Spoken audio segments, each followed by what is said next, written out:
Welcome to big discussion. నేను రవిశంకర్ విళ్ళ. జగనన్న శాశ్వత గృహ హక్కు పథకంపై ప్రతిపక్షాలు విమర్శలు చేస్తూనే ఉన్నాయి. పేద ప్రజల నుంచి నిర్బంధంగా డబ్బు వసూలు చేస్తున్నారని మండిపడుతూ ఉన్నాయి. వాలంటీర్లకు టార్గెట్లు పెట్టి ఖజానాను నింపుకోవడమే లక్ష్యంగా పెట్టుకున్నారని, ఓటీఎస్కు సహాయ నిరాకరణ చేయాలని టీడీపీ పిలుపునిచ్చింది. తాను అధికారంలోకి వస్తే వడ్డీతో పాటు అసలు కూడా మాఫీ చేస్తానని చంద్రబాబు హామీ ఇస్తున్నారు. ఈ ప్రచారాన్ని వైసీపీ తిప్పికొడుతోంది. పేదల ఆస్తిపై శాశ్వత హక్కు కల్పించేందుకే ఈ పథకాన్ని తీసుకొచ్చామని, దీనిపై దుష్ప్రచారం చేస్తే చర్యలు తప్పవని హెచ్చరిస్తున్నారు అధికార పార్టీ నాయకులు. గతంలో చంద్రబాబు ముఖ్యమంత్రిగా ఉన్న సమయంలో వడ్డీ మాఫీకి ఎందుకు ఒప్పుకోలేదని ప్రశ్నిస్తున్నారు. ఇంతకీ ఓటీఎస్ పేదలకు వరమా శాపమా? ఇదే అంశానికి సంబంధించి బిగ్ డిస్కషన్ లో ముందుగా చర్చిద్దాం. చర్చలో పాల్గొనేందుకు మనతో ఉన్నారు నారాయణమూర్తి గారు, వైఎస్ఆర్ కాంగ్రెస్ పార్టీ అధికార ప్రతినిధి, నవరత్నాల committee vice chairman; Peddireddy Ravikiran గారు, భారతీయ జనతా పార్టీ మీడియా ప్రతినిధి; వడ్రానం హరిబాబు నాయుడు గారు, తెలుగుదేశం పార్టీ రాష్ట్ర కార్యదర్శి; పితాని బాలకృష్ణ గారు, జనసేన పార్టీ పిఏసీ సభ్యులు మనకు జాయిన్ అయ్యారు. గుడ్ మార్నింగ్ అండి, వెల్కమ్ టు బిగ్ డిస్కషన్. ముందుగా నారాయణమూర్తి గారు, ఓటీఎస్ స్వచ్ఛందం అని చెబుతున్నారట, కానీ ఎక్కడికక్కడ టార్గెట్లు పెడుతున్నారు అనేది ప్రధానంగా ప్రతిపక్షాలు చేస్తున్న విమర్శ. దీనికి సంబంధించిన కొన్ని ఆడియో వీడియో ఫుటేజ్లు కూడా వాళ్ళు చూపిస్తూ ఉన్నారు. సంత బొమ్మాళి కార్యదర్శి ఏం చేశారో, అలాగే రీసెంట్గా ఒక ఎంఆర్ఓ అనుకుంటా వాళ్ళందరికీ టార్గెట్స్ ఫిక్స్ చేస్తూ చెప్పిన ఒక ఆడియో కూడా కలకలం రేపుతోంది. మరోవైపు మీ పార్టీ నాయకులు చెప్తున్నారు ఇది స్వచ్ఛందమే, ఎటువంటి నిర్బంధం లేదు, పేదలకు ఏదైతే ఈ భూమి ఉందో, ఈ ఆస్తి ఉందో, ఈ ఆస్తిని శాశ్వత ప్రాతిపదికన వారికి రిజిస్ట్రేషన్ చేసేందుకే ఈ పథకం తీసుకొచ్చాం, డబ్బు ముఖ్యం కాదు, సో వాళ్ళకి ఏదైతే హామీ ఇచ్చామో ప్రజా సంకల్ప యాత్రలో అది నెరవేరుస్తున్నామని చెప్పి చెప్తూ ఉన్నారు. కానీ క్షేత్రస్థాయిలో చూస్తే పరిస్థితి వేరుగా ఉంది. నారాయణమూర్తి గారు ఏం చెప్తారు? గుడ్ మార్నింగ్ అండి అందరికి. గుడ్ మార్నింగ్ అండి. ఇవాళ ఈ ఓటీఎస్ మీద ప్రతిపక్షాలు చేస్తున్న దుష్ప్రచారం ఏదైతే ఉందో దాన్ని పదే పదే ప్రజల్లోకి తీసుకెళ్ళడానికి ప్రభుత్వం తరఫున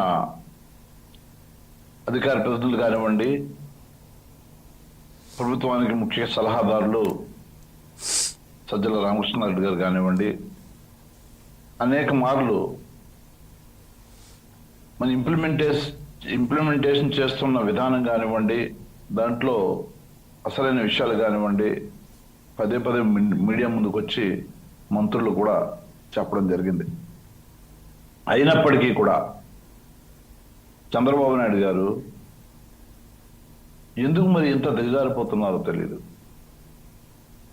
50 లక్షల మందికి పేద ఇళ్ళు చంద్రబాబు నాయుడు గారు 14 సంవత్సరాలు ముఖ్యమంత్రిగా కానివ్వండి, ఇంతకుముందు ప్రతిపక్ష నాయకుడిగా కానివ్వండి, ఉన్ననాడు ఏ రోజైనా మీకు గుర్తుకొచ్చిందా వీళ్ళకి ఉన్న బకాయిలు కానివ్వండి, ఆ ఇళ్ళని వాళ్ళ పేరు మీద మార్చుకొని వాళ్ళకి హక్కుగా పరిగణించేటట్టుగా చేసే ఆలోచన వీళ్ళకి ఏనాడైనా వచ్చిందా? ఒక మాట మాట్లాడితే దాంట్లో నిజాయితీ ఉండాలి. ప్రతిదానికి రాజకీయం గురించో పార్టీ దిగజారిపోతుంది, పార్టీ మనుగడ లేకుండా పోతుంది, దాన్ని కాపాడుకోవాలి అనేటటువంటి దురుద్దేశంతో ఎప్పుడు ఏదో మాట్లాడాలి, దాని నుంచి లబ్ధి పొందాలనేటువంటి కార్యక్రమం చేయడం అనేది చాలా దురదృష్టకరం.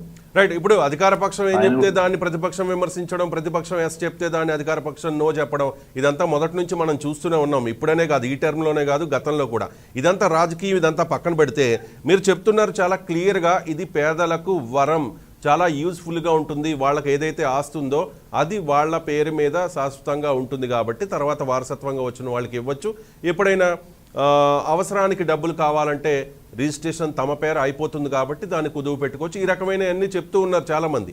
కానీ ఇది ఏ రకంగా వరం పేదలకు అంటే ప్రజా సంకల్ప యాత్రలో చాలా స్పష్టంగా చెప్పారు కదా, హామీ ఇచ్చారంట. 2019 ఎన్నికలకు ముందు ప్రజా సంకల్ప యాత్రలో చాలా క్లియర్గా హామీ ఇచ్చారంట, ఫ్రీగా చేస్తాం, ₹1 చేస్తాం అని చెప్పి. కానీ ఇప్పుడు పల్లెల్లో 10,000, పట్టణాల్లో 15,000, నగరాల్లో 20,000 వసూలు చేస్తూ ఉన్నారంట. ఏ రకంగా ఇది వరం అవుతుంది పేదలకు?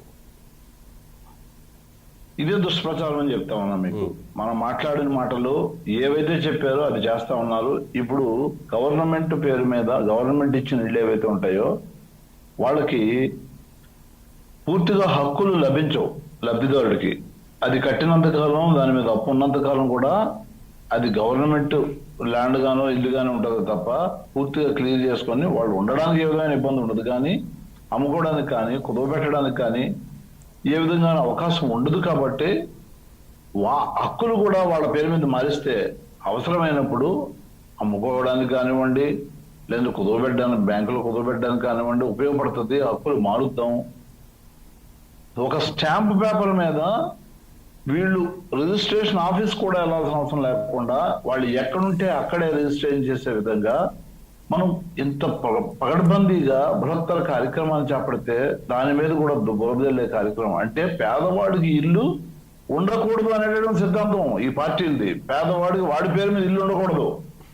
మనకి ఎన్ని పెద్ద ఇళ్ళు ఉన్నా పర్వాలేదు కానీ మనం హాయిగా ఉండొచ్చు, కానీ పేదవాడికి ఆస్తి ఉండకూడదు, ఇల్లు ఉండకూడదు, వాడికి ఏ విధమైన హక్కులు ఉండకూడదు. ఇది వీళ్ళ సిద్ధాంతం. దీంట్లో ఏ విధమైన లోపాలు ఉన్నాయి చెప్పండి మీరు. ఇప్పుడు మనం చేస్తాం అన్నాం, ఇప్పటికి కూడా వాళ్ళు 50,000, 60,000, 70,000, లక్ష రూపాయల అప్పులు కూడా దాని మీద ఉన్నవాళ్ళు ఉన్నారు. సో గ్రామంలో తక్కువ వాల్యూస్ ఉంటాయి కదా గ్రామంలోనూ, పట్టణాల్లో కొంచెం ఎక్కువ ఉంటుంది కూడా 15,000. తర్వాత కార్పొరేషన్స్ లో విపరీతమైన ఒక దగ్గర ₹1,00,000 కూడా ఉండొచ్చు, 50,000 ఉండొచ్చు గజం. ఆ విధంగా ఉంటాయి. కాబట్టి వాళ్ళ హక్కు సంక్రమించే విధంగా కొంత ఇమీడియట్ గా వాళ్ళంతా ముందుకు వచ్చి చేయించుకోవాలని ప్రయత్నిస్తూ ఉంటే వీళ్ళు అనవసరమైన రాద్ధాంతం చేస్తూ వాళ్ళ కాళ్ళకు అడ్డుపడి మీకు ఇల్లు ఉండాలి లేదు, మీరు నాకు ఓటేయలేదు కాబట్టి మీకు ఇలాంటి ఆస్తులు ఉండడానికి వీల్లేదు, మీరు పేదవాడిగానే బతకాలి, మీరు అట్లాగే దుర్మార్గంగా ఆలోచించే కార్యక్రమాలు చేస్తున్నారు. దీని అందరికీ ప్రజలు అర్థం చేసుకున్నారు. వాళ్ళకే వదిలేద్దాం. ఇప్పుడు వీళ్ళు ఎన్ని కుట్రలు చేసినా కుతంత్రాలు చేసినా ప్రజలకు వదిలేద్దాం. ప్రజలు చూసుకుంటున్నారు. బ్రహ్మాండంగా ఇవన్నీ కూడా ట్రాన్స్ఫర్ అయ్యే అవకాశాలు కనపడుతున్నాయి. త్వరలోనే ఇవన్నీ జరిగి తీరుతాయి. అప్పుడుకైనా వీళ్ళు తెలుస్తుంది. అప్పుడు మళ్ళీ మాట్లాడుకుందాం మనం. ఎంతమంది చేయించుకున్నారు, ఎంతమంది చేయించుకోలేదు, ఎంతమంది ఈ కుట్రలకు భయపడతారు, కుట్రలకు ఆకర్షితులు అవుతారు, చూద్దాం. అది కూడా చూద్దాం. రైట్. నారాయణమూర్తి గారు, మళ్ళీ మీతో మాట్లాడతా. అంటే చాలా మంది చెప్తూ ఉన్నారు, మేధావులు, ఆర్థిక నిపుణులు కానీ సంక్షేమ పథకాల కోసం లక్షల కోట్ల రూపాయలు ఖర్చు పెడుతూ ఉన్నారు కదా. ఈ 3-4 వేల కోట్ల రూపాయల కోసం ఎందుకు ఇంత రాద్ధాంతం, ఎందుకు ఇంత ఇన్ని విమర్శలు పాలవడం అనేది ప్రధానంగా కొంతమంది చేస్తున్న ఆరోపణ. దీని గురించి మళ్ళీ మీతో మాట్లాడతా ఒక నిమిషం, తెలుగుదేశం పార్టీ అభిప్రాయం కూడా తెలుసుకున్న తర్వాత. హరిబాబు నాయుడు గారు, మీరు ఏం చెప్తారు? 2014 నుంచి 19 వరకు ముఖ్యమంత్రి చంద్రబాబు నాయుడు గారు. అప్పుడు గృహ నిర్మాణ శాఖ అధికారులు చంద్రబాబు నాయుడు గారి దగ్గరికి వెళ్ళి 5 సార్లు ప్రపోజల్ పెట్టారంట ఈ రుణాల వడ్డీ మాఫీకి సంబంధించి. అప్పుడు చంద్రబాబు నాయుడు గారు నో చెప్పారంట. కానీ ఇప్పుడు అధికారంలోకి వస్తే ఫ్రీగా ఇస్తాము అంటే వడ్డీ మాఫీ చేస్తాం, అసలు ఇస్తాం. అప్పుడు ముఖ్యమంత్రిగా ఉన్నప్పుడు కనీసం వడ్డీయే మాఫీ చేయలేదు. ఇప్పుడు అధికారకాంక్షతో వడ్డీతో పాటు అసలు కూడా మాఫీ చేస్తామని చెప్పి చెప్తున్నారు. ఓటీఎస్కు సహాయ నిరాకరణ చేయమని కూడా నేను పిలుపునిచ్చిన పరిస్థితి. మీరేం చెప్తారు? ఇది నారాయణమూర్తి గారు చెప్పినట్టుగా వరం అని అంటున్నారు. ఇది ఎంత మాత్రం వరం అనేది కాదు. ఇది పేదల పాలిట ఉరితాడు లాంటిది. మీరు బలవంతమైన వసూళ్లు పాల్పడతా ఉన్నారు. మీరు బలవంతమైన వసూళ్లు పాల్పట్టలేదని పక్కన చెబుతూనే పాల్పడతా ఉన్నారు. ఆక ఎంపీడీఓ సుస్మితారెడ్డి అనే ఆమె మాట్లాడుతూ ఉంది. అది ఆ వీడియో అందరూ చూసే ఉంటారు.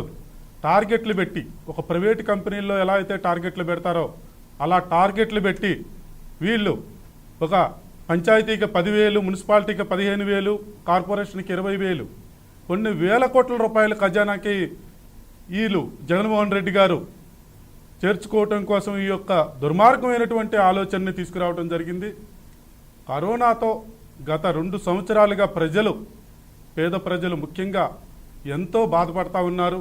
ఆర్థికంగా ఎంతో చితికిపోయి ఉన్నారు. ఈ కరోనా వల్ల పనులు లేక కరోనా వచ్చి ఈ యొక్క బాధలతో ఎంతో ఇబ్బందుల్లో ఉన్నారు.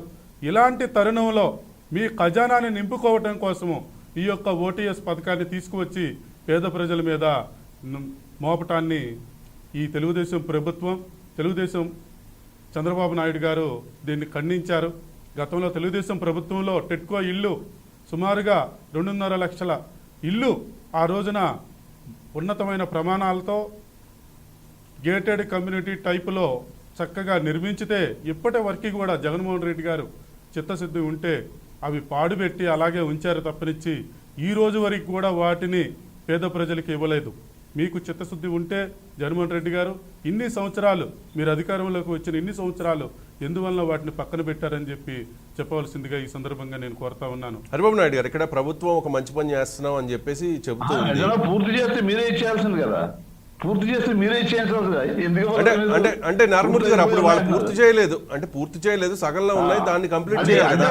అంటే ప్రజాధనం వృధా అవుతోంది అనేది లబ్ధిదారులు ఈ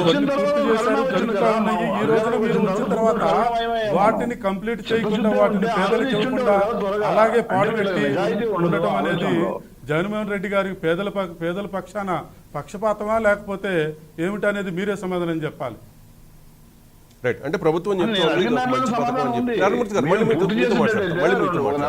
చెప్తోంది ప్రభుత్వం తీసుకుంటున్న కార్యక్రమానికి సహాయ నిరాకరణ చేయండి అనడం ఎంతవరకు కరెక్ట్ అని అధికార పార్టీ నాయకులు ప్రశ్నిస్తూ ఉన్నారు. ఇది అధికార కాంక్ష కాదా అని చెప్పి, రాజకీయ లబ్ధి కోసం చేయడం లేదా చంద్రబాబు అని చెప్పి. హరిబాబు, అలాంటిది ఏమి లేదండి. ఇది ఇవాళ పేద ప్రజలందరికీ సంబంధించింది. మనం చూస్తూ ఉన్నాము, బొబ్బిల్లో వాళ్ళు హాస్పిటల్ కోసమని ఖర్చుల కోసమని పెట్టుకుంటే డబ్బులు వాటిని కూడా కట్టమని చెప్పేసేసి ఈ వాలంటీర్లు వీళ్ళు ఒత్తిడి చేయటం, వాళ్ళు మనోవేదనకి గురవటం. అలాగే రాష్ట్రంలో ఇవాళ మనం చూసాము ఎన్నో సన్నివేశాలు. ఒకళ్ళైతే ఈ వీఆర్ఓ, ఒకళ్ళైతే హార్ట్ అటాక్ వచ్చేసి చనిపోయారు ఈ ఒత్తిళ్ళకి. ఇలా ఇవాళ బలవంతం వసూలు లాగానే ఉంది, కానీ ఇది పేదలు స్వచ్ఛందంగా వచ్చి కట్టే పరిస్థితులు లేవు. స్వచ్ఛందంగా వచ్చి కట్టే పరిస్థితులు ఉంటే ఇవాళ ఇన్ని నిరసనలు ఎందుకు వ్యక్తం అవుతాయి రాష్ట్రంలో? చంద్రబాబు నాయుడు గారు ఆయన పేదలందరికీ కూడా పిలుపునిచ్చారు. ఆయన కోసం కాదు, పేదల కోసం. పేదలకు ఇది భారం కాకూడదు. ఈ రోజున ఆర్థిక పరిస్థితులు చాలా ఘోరంగా ఉన్నాయి. ఇలాంటి పరిస్థితుల్లో పేదలకి ఎలాంటి భారం అనేది లేకుండా ఉచితంగా ఇవ్వాలి. జగన్మోహన్ రెడ్డి గారికి చిత్తశుద్ధి ఉంటే అదిగాక రిజిస్ట్రేషన్లు చేయడానికి మీరెవరండి రిజిస్ట్రేషన్లు చేయడానికి అనేది మా యొక్క నాయకుడు కూడా ప్రశ్నిస్తూ ఉన్నాడు.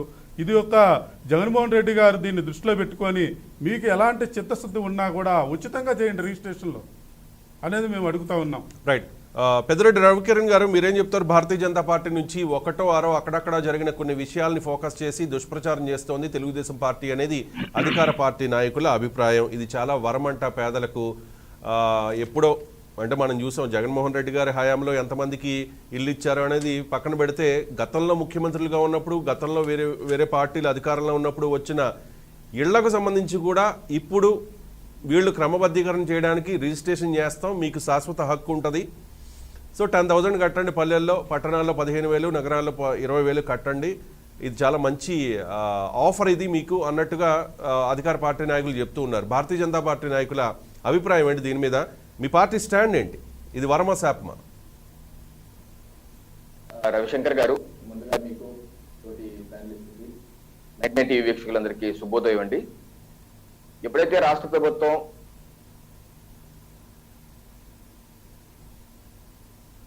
నుంచి గృహ నిర్మాణ శాఖ ద్వారా నిర్మితమైనటువంటి ఇళ్ల విషయాల్లో అప్పుడు కొంత రాష్ట్ర ప్రభుత్వం కొంత సబ్సిడీ ఇచ్చి ఉండొచ్చు, లబ్ధిదారులు కొంత ఖర్చు ఉండొచ్చు. అలాగే ఆ శాఖ ద్వారా కొంత రుణం ఇచ్చారు. ఆ రుణం ఇచ్చింది గత 40 సంవత్సరాలుగా కొంతమంది కట్టారు, కొంతమంది కట్టలేదు. వెరసి ప్రభుత్వం చెప్తుంది ఏంటంటే 56 లక్షల మంది లబ్ధిదారుల వరకు దీనిలో పూర్తిగా కట్టకుండా ఉండిపోయారు. వారికి వన్ టైం సెటిల్మెంట్ చేస్తాము, మీరు ఫలానా కేటగిరీలో గ్రామాల్లో అయితే ఎంత 10,000, మున్సిపాలిటీ అయితే 15,000, కార్పొరేషన్ 20,000 కట్టండి, రిజిస్ట్రేషన్ చేస్తా ఉన్నారు. నేను ఫస్ట్ విన్నప్పుడు బానే ఉంది కదా, 40 ఏళ్ళుగా పాపం వాళ్ళ గృహ హక్కు లేదు, కట్టేసుకుంటే ఇబ్బంది ఉంది, అయిపోతుంది కదా అని చెప్పేసి నేను కూడా అనుకున్నాను సహజంగా. అయితే పోయే కొద్దీ, రోజులు అయ్యే కొద్దీ ప్రభుత్వం చేయవలసిన విధంగా చేయలేదు అని నా అనుమానం. మొదటి ప్రశ్న ఏంటంటే, ఇప్పుడు నా గృహం మీద అప్పు ఉంది రవిశంకర్ గారు, ఓ బ్యాంకర్ నా దగ్గరికి వస్తాడు, లేకపోతే నన్ను రమ్మంటాడు, నా యొక్క లోన్ స్టేట్మెంట్ ఇస్తాడు. నువ్వు ఫలానా రోజు లోను ఇంత తీసుకున్నావు, ఫలానా ఇంట్రెస్ట్ కి ఇంత కట్టావు, ఫలానా ప్రిన్సిపల్ ఇంత తీరింది, ఫలానా ఇంట్రెస్ట్ ఇంత తీరింది, నీ అవుట్ స్టాండింగ్ అమౌంట్ ఇంత, నీకు మొత్తం ఇప్పుడు నా దగ్గర నువ్వు అప్పు ఉన్నది ఇంత అని చెప్పి స్టేట్మెంట్ ఒకటి ఇస్తాడు. ఆ స్టేట్మెంట్ లాంటిది పట్టుకొని ఈ రాష్ట్ర ప్రభుత్వం లబ్ధిదారులు ఇళ్లకు వెళ్ళారా, కరెక్ట్ గా వారికి చెప్పగలిగారా అంటే చేసిన దాఖలాలు లేవు రవిశంకర్ గారు. అసలు ఎందుకు అలా వెళ్తే ఆ ఇంట్లో ఎవరెవరో ఉంటారు. ఇప్పుడు 40 ఏళ్ళు అంటే తరాలు మారిపోతాయి. తాత తీసుకుని ఉండొచ్చు, తండ్రి చనిపోయి ఉండొచ్చు, లేకపోతే ఇంకెవరో ఉండొచ్చు, లేకపోతే ఏదైతే అగ్రిమెంట్ మీద కూడా ఇల్లు అమ్మేసుకున్న పరిస్థితులు కూడా ఉన్నాయి. సో అలా కొత్తలో ఎవరో వచ్చి ఉండొచ్చు. సో సో నువ్వు ఒకటి ముందు అసలు ఎంత అప్పు ఉన్నావు అన్న విషయాన్ని స్టేట్మెంట్ ఒకటి తీసుకెళ్లేది ఒకటి. రెండు, నువ్వు కట్టేస్తే నీకు వచ్చే లబ్ధి ఏంటి అని వివరించే చర్య రాష్ట్ర ప్రభుత్వం సమగ్రంగా చేయగలిగిందా? నువ్వు కట్టేస్తే నీకు ఇంత లక్షల రూపాయలు బెనిఫిట్ జరుగుతుంది, నువ్వు కట్టదలుచుకున్నావా లేదా? ఇది కేవలం స్వచ్ఛందం మాత్రమే అని చెప్పావా లేదా? ఇప్పుడు ముఖ్యమంత్రి గారు మన ఆదివారం ఫుల్ పేజ్ యాడ్ ఇచ్చారు రాష్ట్ర ప్రభుత్వం. ఈ యాడ్ లో వాళ్ళు స్పష్టంగా చెప్తుంది ఏంటి, ఇది టోటల్ గా వాలంటరీ అంటున్నారు. అయితే వాలంటరీ స్వచ్ఛందమా నిర్బంధమా అన్నది క్షేత్రస్థాయిలో జరుగుతుందా? మనం చూస్తున్నాం, మీడియాలో చూస్తున్నాం, సంత బొమ్మల్లో సెట్లర్ చూసాం, నెల్లూరు నిన్న మాటలు చూసాం. అంటే పేపర్ మీద ఒకటి, మౌఖికంగా ఒకటి జరుగుతున్న విషయం మనకు అర్థమవుతుంది. అంటే నువ్వు పేపర్ మీద స్వచ్ఛందం అంటున్నప్పటికీ అధికారులకు నువ్వు టార్గెట్లు ఇచ్చి నువ్వు వాళ్ళ మీద రుద్దుతున్నావంటే ఇది ఒక మార్కెటింగ్ ఏజెన్సీ లాగా రుద్దుతున్నావు. ఎందుకు ఆ యొక్క నిర్బంధంగా చేసే ప్రయత్నం, హడావుడిగా చేసే ప్రయత్నం ఎందుకు చేస్తున్నావు? నెంబర్ 2. నెంబర్ 3 విషయం, ఇప్పుడు రాష్ట్ర ప్రభుత్వం ఏమంటున్నారు, మీరు గనక ఇది కట్టేస్తే మేము వేరే బ్యాంకులో మీరు పెట్టుకుని రుణం తీసుకోవచ్చు, లేకపోతే ఇది వేరే వాళ్ళకి అమ్మేసుకోవచ్చు, అలా మీకు అడ్వాంటేజ్, మీకు లక్షల రూపాయల అడ్వాంటేజ్ అంటున్నారు. అసలు ఆ లబ్ధిదారుకి అది ఇంట్రెస్ట్ ఉందా లేదా, అది అలాగా కావాలనుకుంటున్నాడా లేదా అన్న విషయాన్ని లబ్ధిదారు నుంచి ఒపీనియన్ తీసుకొని వారికి నచ్చిన విధంగా చేయవలసిన అవసరం ఉంది కదా. అలా ఎందుకు చేయలేదు? నెంబర్ 4, రిజిస్ట్రేషన్ మీరు ఎక్కడ చేయాలి? సచివాలయంలో చేస్తామంటున్నారు. ఇండియన్ రిజిస్ట్రేషన్ యాక్ట్ ఉంది, ఆ యాక్ట్ ప్రకారం రిజిస్ట్రేషన్లు అన్ని సబ్ రిజిస్టర్ ఆఫీస్ లో చేయాలి. మీరు చేస్తున్న సచివాలయ రిజిస్ట్రేషన్ లీగల్ స్క్రూటినీకి ఈ రాష్ట్ర ప్రభుత్వానికి అనేకమైనటువంటి హైకోర్టులో ఇబ్బందులు మనకు తెలుసు రవిశంకర్ గారు. రేపు ఇది ఏమన్నా లీగల్ స్క్రూటినీకి వెళ్తే నిలబడుతుందన్న నమ్మకం మీకుందా? సచివాలయ రిజిస్ట్రేషన్ చేస్తే నిలబడుతున్న నమ్మకం ఉందా? 4. నెంబర్ 5, మీరు రిజిస్ట్రేషన్ డాక్యుమెంట్ కి మీ యొక్క పార్టీ రంగులు వేస్తున్నారు. ఈ రంగులు పెచ్చ ఇంకా వదలలేదు. గతంలో ప్రతిపక్ష పార్టీలో ఉన్నప్పుడు రవిశంకర్ గారు ఇలాగే అనేవాళ్ళు, పసుపు రంగు వేసేవాళ్ళు, పెద్దానికి ఎన్టీఆర్ పేరు చంద్రన్న పేరేనా, మీ సొంత డబ్బు హెరిటేజ్ డబ్బులు ఇస్తారా చెప్పి. ఆఖరికి ఇప్పుడు రిజిస్ట్రేషన్ డాక్యుమెంట్ మీద కూడా అదే రంగులు అదే ముఖాలు వేసుకుంటుంటే మౌఖికమైన ప్రశ్న ఏంటంటే, రిజిస్ట్రేషన్ డాక్యుమెంట్ మీద ఇటువంటి రంగులు వేసే చట్టం ఉందా, అధికారం ఉందా? భారత రాజ్యాంగంలో ఉన్నటువంటి రిజిస్ట్రేషన్ యాక్ట్ లో అటువంటి వెసులుబాటు ఉందా లేదా? ఆల్రెడీ మీ హైకోర్టులో చాలా వరకు కేసులు ఎదుర్కొన్నారు. రంగుల విషయంలో 1000 కోట్లు దుర్వినియోగం అయింది. రంగులు తీశారు, వేశారు, చాలా అయింది. మళ్ళీ అదే పరిస్థితి తీసుకొచ్చే ప్రయత్నం చేస్తున్నారా? ఏంటి లేచిందే లేనికే పరుగు అని చెప్పేసి టార్గెట్లు పెట్టి ఉద్దేశి చేయాల్సిన అవసరం ఏంటి? ఇప్పుడు అర్జెంట్ గా ఏం చేయాలి? ఈ డబ్బులు కూడబెట్టి అమ్మఒడికో లేకపోతే ఆసరాకు ఎవరికో అప్పచెప్పేసి రైతు భరోసా అప్పచెప్పేయాల ఉద్దేశం ఏమైనా ఉందా ఏంటి? మీరు నిదానంగా చేసి కన్విన్స్ చేసి వాస్తవాలు చెప్పి వాళ్ళ యొక్క అంగీకారంతో చెయ్యండి. అంతేగాని రుద్దే ప్రయత్నం చేసి వాళ్ళ మీద గుదిబండలుగా మార్చి మీరు చేసే ప్రయత్నం చేస్తే అది వినియోగదారికి ఎంత ఇబ్బంది. ఇప్పుడు 40 సంవత్సరాలుగా ఇంట్లో ఉంటున్నారండి, వారికి ఎటువంటి ఇబ్బంది లేదు, వాళ్ళకి డాక్యుమెంట్ అక్కర్లేదు. ఫర్ ఎగ్జాంపుల్ రాష్ట్ర ప్రభుత్వం చెప్తుంది మీకు రిజిస్ట్రేషన్ డాక్యుమెంట్ ఇస్తాం, మీకు లోన్ తీసుకోవచ్చు, మాకు అక్కర్లేదు అంటున్నాడు. అతను అక్కర్లేదు అంటున్నారు, నువ్వు ఎందుకు నిర్బంధం చేస్తావు? నువ్వు ఎందుకు అతను ఫోర్స్ చేస్తావు? నువ్వు ఎందుకు అది ఆపేస్తారు, ఈ పెన్షన్ ఆపుతారు, అది ఆపుతారు, ఇది ఆపుతారని చెప్పేసి మౌఖిక ఆదేశాలు ఇస్తున్నావు, లిఖితపూర్వక ఆదేశాలు ఇస్తున్నావు. ఎందుకు అలా చేయవలసిన అవసరం ఏముంది? అంత తొందరగా వచ్చింది. నువ్వు చేసే మంచి ఉద్దేశం చేసేటట్టయితే అవకాశం ఇవ్వు, వారి యొక్క కన్విన్స్ చెయ్యి. ఓకే, గత ప్రభుత్వం నాకు తెలిసి గత 10 ఏళ్ల క్రితం కూడా మా జిల్లాలో కూడా దందా జరిగింది రవిశంకర్ గారు. ఈ ఓటీఎస్ ద్వారా సెటిల్మెంట్ చేయండి, మేము వెంటనే సెటిల్ చేసుకుంటాను కూడా జరిగింది. కొంతమంది డిమాండ్లు కూడా ఉన్నాయి, నేను కాదన్నాం. బట్ ప్రభుత్వం చేసే విధానం ఈ రకంగా చేయటం వల్ల బూమరాంగ్ అయ్యి మొదటికే మోసానికి వచ్చే విధంగా ఇంకోటి ప్రధానమైన లబ్ధులు అడుగుతూ ప్రశ్న ఒకటి, జగన్మోహన్ రెడ్డి గారి పాదయాత్రలో వారు చెప్పింది ఏంటి? టిట్కో భవనాలు నిర్మాణాలు చంద్రబాబు నాయుడు గారు చేస్తున్నారు షీర్వాల్ టెక్నాలజీ పేరు మీద. 8 లక్షలు 10 లక్షలు వసూలు చేస్తున్నారు, బ్యాంకులో రుణాలు కూడా మిమ్మల్ని తీసుకునే విధంగా చేస్తున్నారు, అప్పులు పాలైపోతున్నారు. నా ప్రభుత్వం వస్తే ప్రతి పైసా అప్పు నేనే తీరుస్తాను, మీరెవరు కట్టక్కర్లేదు అని చెప్పాను.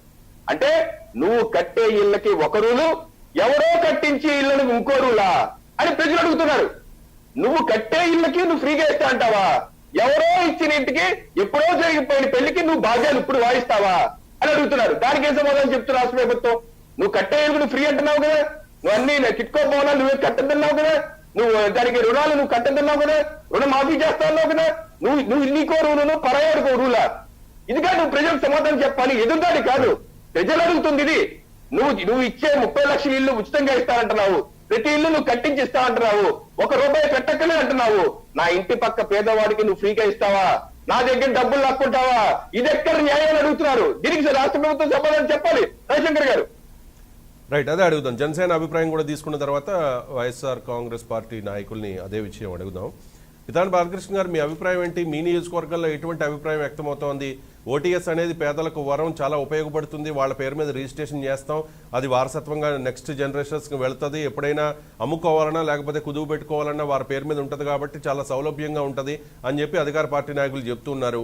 కాదు, నిర్బంధం అని చెప్పి టార్గెట్స్ పెడుతున్నారని చెప్పి, అలాగే సంక్షేమ పథకాలు కూడా ఆపేస్తాం, రేషన్ కట్ చేస్తాం, పెన్షన్ కట్ చేస్తాం మీరు ఓటీఎస్ తీసుకోకపోతే అని చెప్పి బెదిరిస్తున్నారంట వాలంటీర్లు. మీ అబ్జర్వేషన్ ఏంటి? మీ పార్టీ స్టాండ్ ఏంటి దీని మీద? ఇది మంచిదా కాదా ఈ పథకం?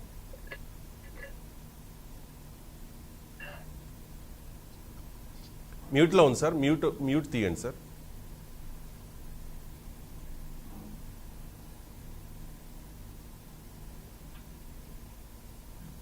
జగన్మోహన్ రెడ్డి గారు ఈ రాష్ట్ర ప్రజలకి చాలా వరాలు ఇచ్చారండి రవి గారు. ఆ వరాల్లో మరి ఇలా రాష్ట్రంలో ఉన్న మరి రోడ్లు కూడా ఒక వరమే. ఆయన కూడా రోడ్లు కూడా వరంగానే ఇచ్చారు. అలాగే ఈ ఓటీఎస్ కూడా ఒక వరంగానే ఇచ్చారు ఆయన. ఎందుకనంటే ఈయన ఇచ్చే 1.5 భూమికి డబ్బులైతే మరి ఆయన అయితే ఇచ్చే కార్యక్రమం ఉంది. ఇప్పుడు అదే కార్యక్రమాన్ని ఇప్పుడు బడుగు బలహీన వర్గాలని ఈ ఇల్లులు ఏవైతే ఉన్నాయో గవర్నమెంట్ లోన్స్ తీసుకున్న ఇల్లు అన్ని కూడా పేదలవే. అంటే ఎస్సీ బీసీలు బడుగు బలహీన వర్గాలు అతి పేదలు. ఆ పేదల్లో కూడా బాగా నిరుపేదలు ఉన్న వాళ్ళకే ఈ హౌసెస్ అనేది ఉండడం జరుగుతుంది. జనసేన పార్టీ తరఫున మేము మాట్లాడేది ఏంటంటే ఖచ్చితంగా ఓటీఎస్ అనేది ఈ రాష్ట్ర ప్రభుత్వం దివాళా తీసే పరిస్థితుల్లో ఉంది కనుక దానికి సమకూర్చుకోవడానికి ఈ డబ్బులు ఈ పేద ప్రజల మీద భారాన్ని మోపి దీన్ని ఏదో రకంగా మరి డబ్బులు వసూలు చేయాలనే కార్యక్రమం పెట్టారు. మరి జగన్మోహన్ రెడ్డి గారికి ఇంత నిబద్ధత ఉంటే, పేద ప్రజల మీద బడుగు బలహీన వర్గాల మీద ఆయనకి ప్రేమ ఉంటే, ఇప్పుడు ఆ ఇల్లు ఎలాగైతే ఫ్రీగా అనుకున్నారో అలాగే వాళ్ళందరికీ సౌలభ్యం కోసం వారికి ఉచితంగా రిజిస్ట్రేషన్లు చేసి ఇస్తే వారు వారి జీవితాలు కూడా చాలా బాగుంటాయి. ఎందుకంటే వాళ్ళ రైతాంగం కూడా చాలా నష్టపోయింది. ఈ బడుగు బలహీన వర్గాలే, ఈ చిన్న పేద ఇళ్ళలోళ్లే తల ఒక ఎకరం కూడా మరి వ్యవసాయం చేసుకునే పరిస్థితి. ఆ పరిస్థితుల్లో ఉన్న వాళ్ళు ఈ రోజున ఈ డబ్బు కట్టాలంటే మరి ఏ రకంగా కట్టగలుగుతారు? మరి గతంలో ఇచ్చిన ప్రభుత్వం ఇల్లులు ఏవైతే ఉన్నాయో ఇందాక నారాయణ రెడ్డి గారు చెప్తా ఉన్నారు. ఇప్పుడు గతంలో కట్టినవి వాళ్ళ అసమర్థత వల్ల అయినాయి. మరి మీరు సమర్థులు కనుక వచ్చిన వెంటనే ఆ మిగిలింది కూడా పూర్తి చేసి ఈ పేద ప్రజలకి ఎందుకు ఇవ్వలేకపోయారు?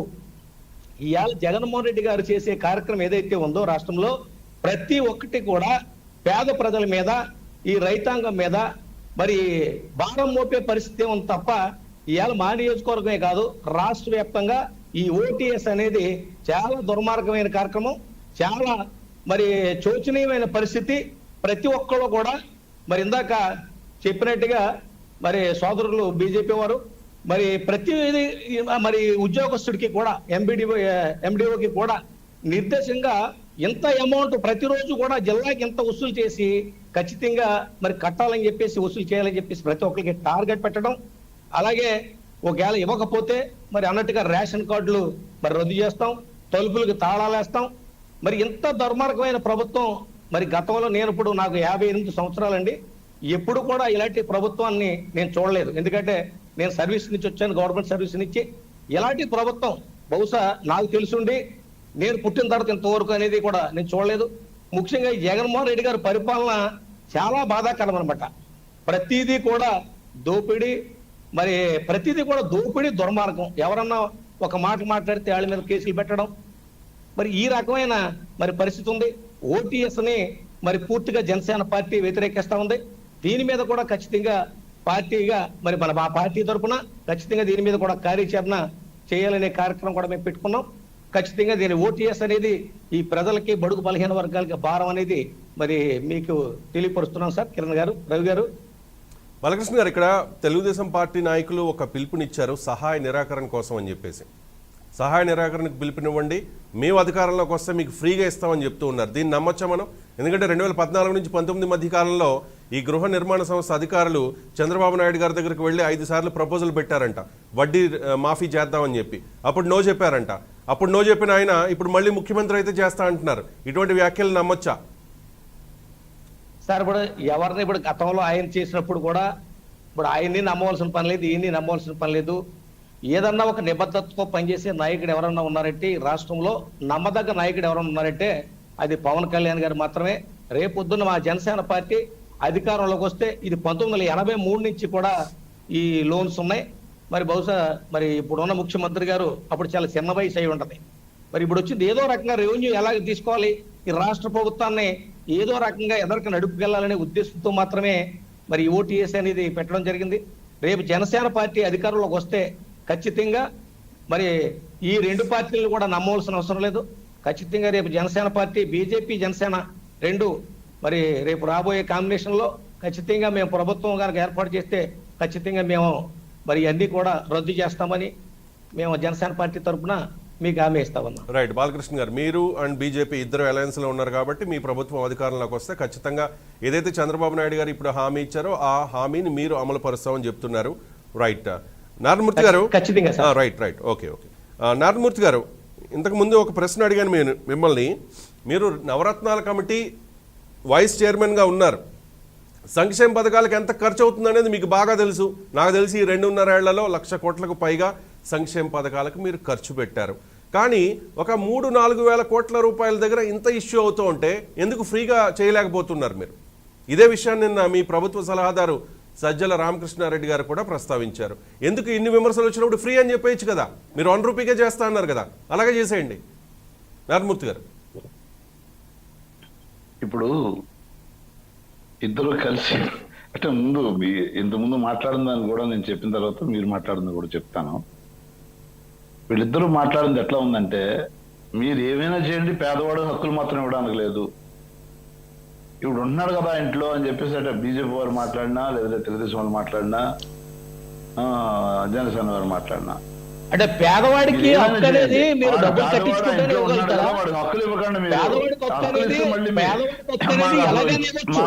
డబ్బులు కట్టించుకునే వచ్చు, కట్టించుకోవచ్చు, అది ఉచితంగా చేయొచ్చు కదా అని అడుగుతున్నాం మేము. కిరణ్ గారు, ఈ ప్రపోజల్ బాగుంది, ఇది బాగుంది. అరాచకం, దోచుకోవడానికి ఇవన్నీ చాలా చాలా మాట్లాడారు. పాపం కడుపు మండిపోతుంది. పేదవాడికి హక్కులు ఇస్తున్నాం అనేటప్పటికి కడుపు మండిపోతుంది. వచ్చే డిపాజిట్ కూడా రాకుండా పోతాయేమనేటువంటి భయంతో తర్వాత ప్రభుత్వంలోకి వచ్చిన తర్వాత చేస్తామని చంద్రబాబు నాయుడు ప్రామిస్లు అన్ని మేము చేస్తాం. ఇది చూడండి ఎట్లా ఉందో. చంద్రబాబు నాయుడు ఏం ప్రామిస్ చేశారో భారతీయ జనతా పార్టీ, జనసేన కలిపి మేము తీరుస్తాం అంటున్నారు. అంటే ఈ 3 గుళ్ళ ఆట ఉంది కదా, 3 ముక్కలాట. ఎమ్మెల్యే కూడా నగ్గకుండా సీఎం అవడం, ప్రభుత్వంలోకి రావడం ఉంటుందండి ఏ పార్టీకైనా. ఇప్పుడు బీజేపీకి ఒక ఎమ్మెల్యే లేదు, ఇక్కడ జనసేన కూడా లేదు. ఒక ఎమ్మెల్యే కూడా కాబట్టి సీఎం అవుతారు ఎవరైనా? ఎందుకు అవ్వకూడదు?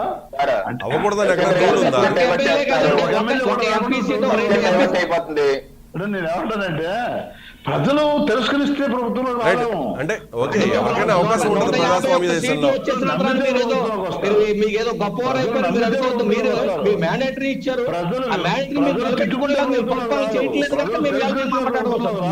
మీ అధికారం కూడా శాశ్వతం అనుకోబాకండి. ప్రజలకు సేవ చేస్తే ఈ అధికారం శాశ్వతం అనుకున్నారేమో. ఈ అధికారం శాశ్వతం కాదు. ఒక్కసారి ప్రజా జీవితంలోకి ఒకసారి రండి.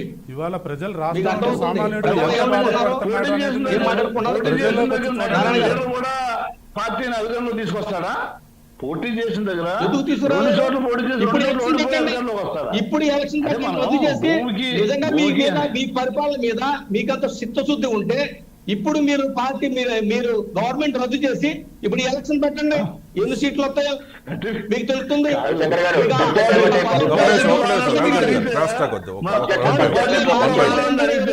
అనేది కరెక్ట్ కాదు నారాయణ గారు. సీటు కూడా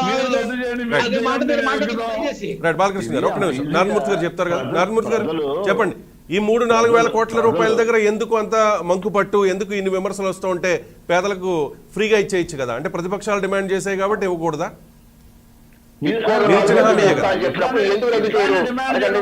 అడుగుదాం చెప్పండి. ఏమన్నానంటే, ఇట్లాంటి డిమాండ్ వాళ్ళ సూచనలు ఏమైనా ఉన్నాయనుకోండి, చేయడంలో తప్పులేదు అంటున్నా నేను.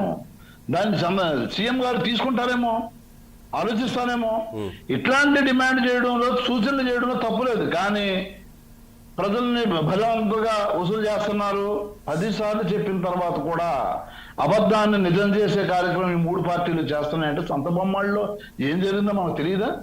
ఆల్రెడీ చెప్పడం జరిగింది, వాళ్ళకి నోటీసులు ఇవ్వడం జరిగింది. ఆ అధికారులు ఎవరైతే ఇచ్చారో, ఎవరు చేయించారో వెనకాల అక్కడ ఎమ్మెల్యే ఎవరు ఉన్నారు, వాళ్ళకు ఏ విధమైన దుష్ప్రచారం చేశారో ఆ జిల్లా లీడరు ఏమైందో మనకు తెలీదా?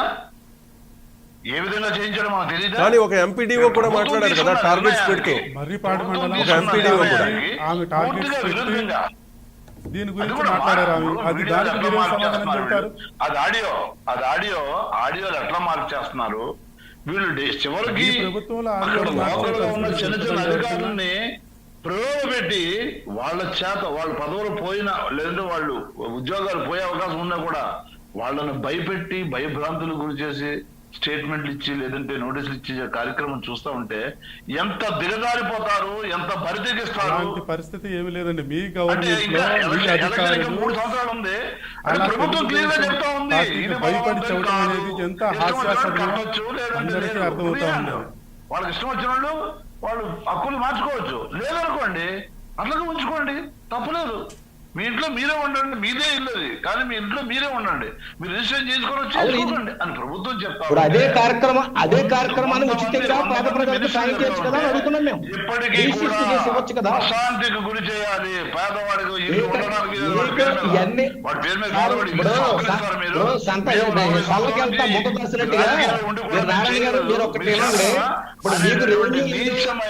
గవర్నమెంట్ నడపలేని పరిస్థితుల్లో మీరు ఉన్నారు. ప్రభుత్వం మరి ఇప్పుడు ఎమర్జెన్సీ వచ్చేసే పరిస్థితి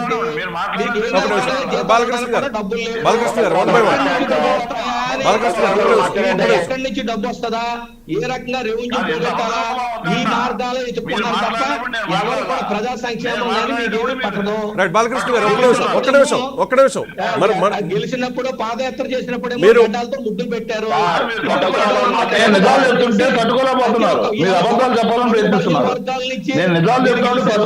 అదే బడుగు బలహీన వర్గాలని ఇంకా చాలా చూడాలి మీ పార్టీలు. జగన్మోహన్ రెడ్డి గారు అద్భుతంగా చేసే కార్యక్రమాలు చాలా చెప్పరని ఇదే మిమ్మల్ని భూస్థాపితం చేయకపోతే ఖచ్చితంగా నా పేరు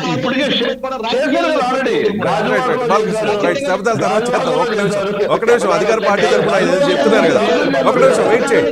రాష్ట్ర ప్రభుత్వం 151 సీట్లు వచ్చినాయేమో, ఇంకా ప్రతిదీ కూడా దోపిడీ వ్యవస్థ.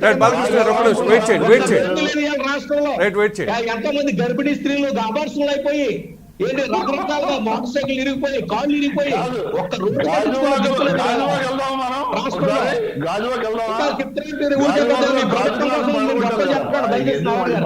ఒక నిమిషం బాలకృష్ణ. గాజువాకలో గాజు గ్లాసును పగలగొట్టారు, భీమవరంలో గాజు గ్లాసును భూస్థాపన చేశారు. ఇంకా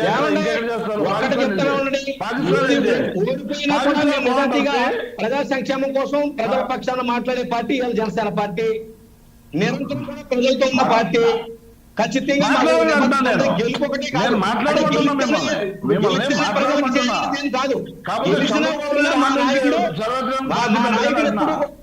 నాయకుడు ఎప్పుడు కూడా సమస్యతో చూసుకుంటాం. మాట మీరు మాట్లాడాల్సిన అవసరం లేదు. గెలిచినా జనసేన పార్టీ ప్రజలతో ఉంది, ప్రతి దాని మీద కూడా ఉద్యమం చేసింది. ఇవాళ రైతుల పక్షాన కూడా మేము మాట్లాడుతూ ఉన్నాం. ప్రతి ఒక్కరు ఓటీఎస్ గురించి కూడా మేము ఖచ్చితంగా మిమ్మల్ని మేము అడుగుతా ఉన్నాం. ఖచ్చితంగా రవిశంకర్ గారు బాలకృష్ణ గారు మీరు చెప్పనివ్వండి. అధికార పార్టీ తరఫున ఆయన చెప్తున్నారు, ఆయన వెర్షన్ చెప్తున్నారు కదా, దయచేసి క్రాస్ టాక్ వద్దు. నారాయణమూర్తి గారు ప్లీజ్ చెప్పండి, మీరు ఎలా సమర్థించుకుంటారు ఈ పథకాన్ని? ఇన్ని విమర్శలు వస్తున్నప్పుడు పునరాలోచించే అవకాశం ఉందా? నేను ఏమన్నానంటే నిర్మాణాత్మకమైన సర్వీసులు ఇస్తే ఆ సూచనలు అన్నింటినీ కూడా పరిశీలిస్తారు గ్యారంటీగా. అది మంచిదా చెడ్డదా పరిశీలించి జగన్మోహన్ రెడ్డి గారు నిర్ణయం తీసుకుంటారు. జగన్మోహన్ రెడ్డి గారు ఎప్పుడు కూడా పేద ప్రజలకు మంచి జరగాలని చూసే నాయకుడు. ఇప్పుడు చంద్రబాబు నాయుడు హామీని నేను నిలబడుస్తారంటే ఈ పార్టీ నాకు అర్థం కావట్లా. మీ పార్టీని చంద్రబాబు నాయుడు పార్టీలో కలిపేయమని లేదంటే మాట్లాడుతున్నాం. చేయగలరా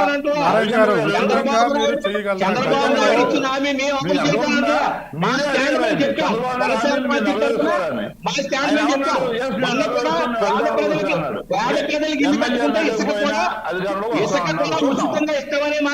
ఇసుక కూడా ఉచితంగా ఇస్తామనే మాట మా ఇప్పుడు PSC చంద్రబాబు చైర్మన్ నాయుడు నాగేశ్వర కొత్తగా రావు కూడా మాట్లాడతాం. మన కోనసీమలో మాట్లాడినప్పుడు కూడా పేద ప్రజలు చంద్రబాబు కట్టుకునే ఇల్లు నాయుడు ఎందుకు కొత్తగా కాకుండా ప్రతి మాట్లాడి ఒక్కరికి కూడా మరి ఇసుక వాడు ఉచితం ఎంత ఇస్తామని తిరుగుతాం, చెప్పేసి పాలు పాలు జనసేన పార్టీ ఉంటున్నాం అన్నా, తరఫున మీరు మా చెప్పండి. స్టాండ్మెంట్ చెప్పాం. అది మా స్టాండ్ మాత్రమే. రాసుకోండి. దానికి ప్యాకేజీ సంబంధించి పార్టీ అంటారు చాలా మంది. ప్యాకేజీ పార్టీ ఉంటారా, ఫుల్ ప్యాకేజీ పార్టీ ఉంటారా, ఆ ప్యాకేజీ పార్టీగా ఉంటారా? మీరు నిర్ణయించుకోండి అంటున్నా. చంద్రబాబు నాయుడు హామీలు మీరు అమలు చేస్తాం, మేము అధికారంలోకి వస్తా ఉంటే నిర్ణయించుకోండి. మీరు ప్యాకేజీ పార్టీయా, తోక పార్టీ నిర్ణయించుకొని మాట్లాడండి. రవిశంకర్ గారు తోక పార్టీ కాదు, ప్యాకేజీ పార్టీ కాదు. చెప్పండి. మీరు తోక పార్టీ వెళ్ళాలంటే లిక్కర్ పార్టీ ఈ డిస్కషన్ కాదు కదా. నారాయణ గారు ప్రశ్నించే వాళ్ళందరినీ ప్యాకేజీ పార్టీ, మాట్లాడతాం అనేది తప్పండి.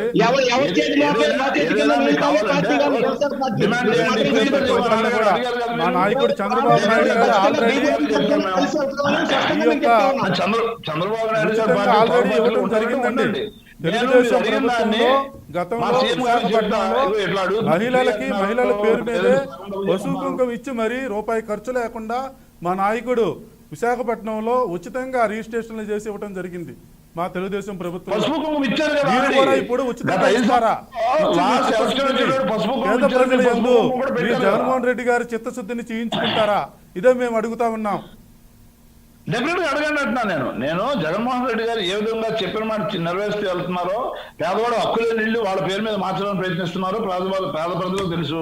ఇవాళ సెంట్రల్ అక్కడ నుంచి మొన్న వచ్చిన నీతి ఆయోగ్ వైస్ చైర్మన్ కూడా ఆయన నోటితో ఆయన ప్రెస్ కాన్ఫరెన్స్ లో పక్కన కూర్చొని పొగిడి వెళ్ళాడు. ఇంత అద్భుతంగా ఉంది, వివిధ రాష్ట్రాల్లో కూడా మనం అడాప్ట్ చేయాల్సిన అవసరం ఉంది. జగన్మోహన్ రెడ్డి గారు చేసే కార్యక్రమాలు పాలన గురించి కాదండి. అది పేద ప్రజలు రాష్ట్రంలో ఉన్నటువంటి 5.5 కోట్ల ప్రజలందరూ కూడా దీన్ని వ్యతిరేకిస్తూ ఉన్నారు. ఇవాళ రాష్ట్రంలో రోడ్లు కానీ తర్వాత మౌలిక సదుపాయాలు కల్పనలో కానీ జగన్మోహన్ రెడ్డి గారు విఫలమైపోయారు. ఈ రోజున ఆయన నోటితో ఆయన చెప్పాడు అద్భుతంగా జరుగుతుందని, అభివృద్ధి కానీ సంక్షేమం కానీ. నారాయణ గారు మీ గొప్ప మీరు చెప్పుకోవడం కదండి, ప్రజలకు చెప్పుకోవాలా.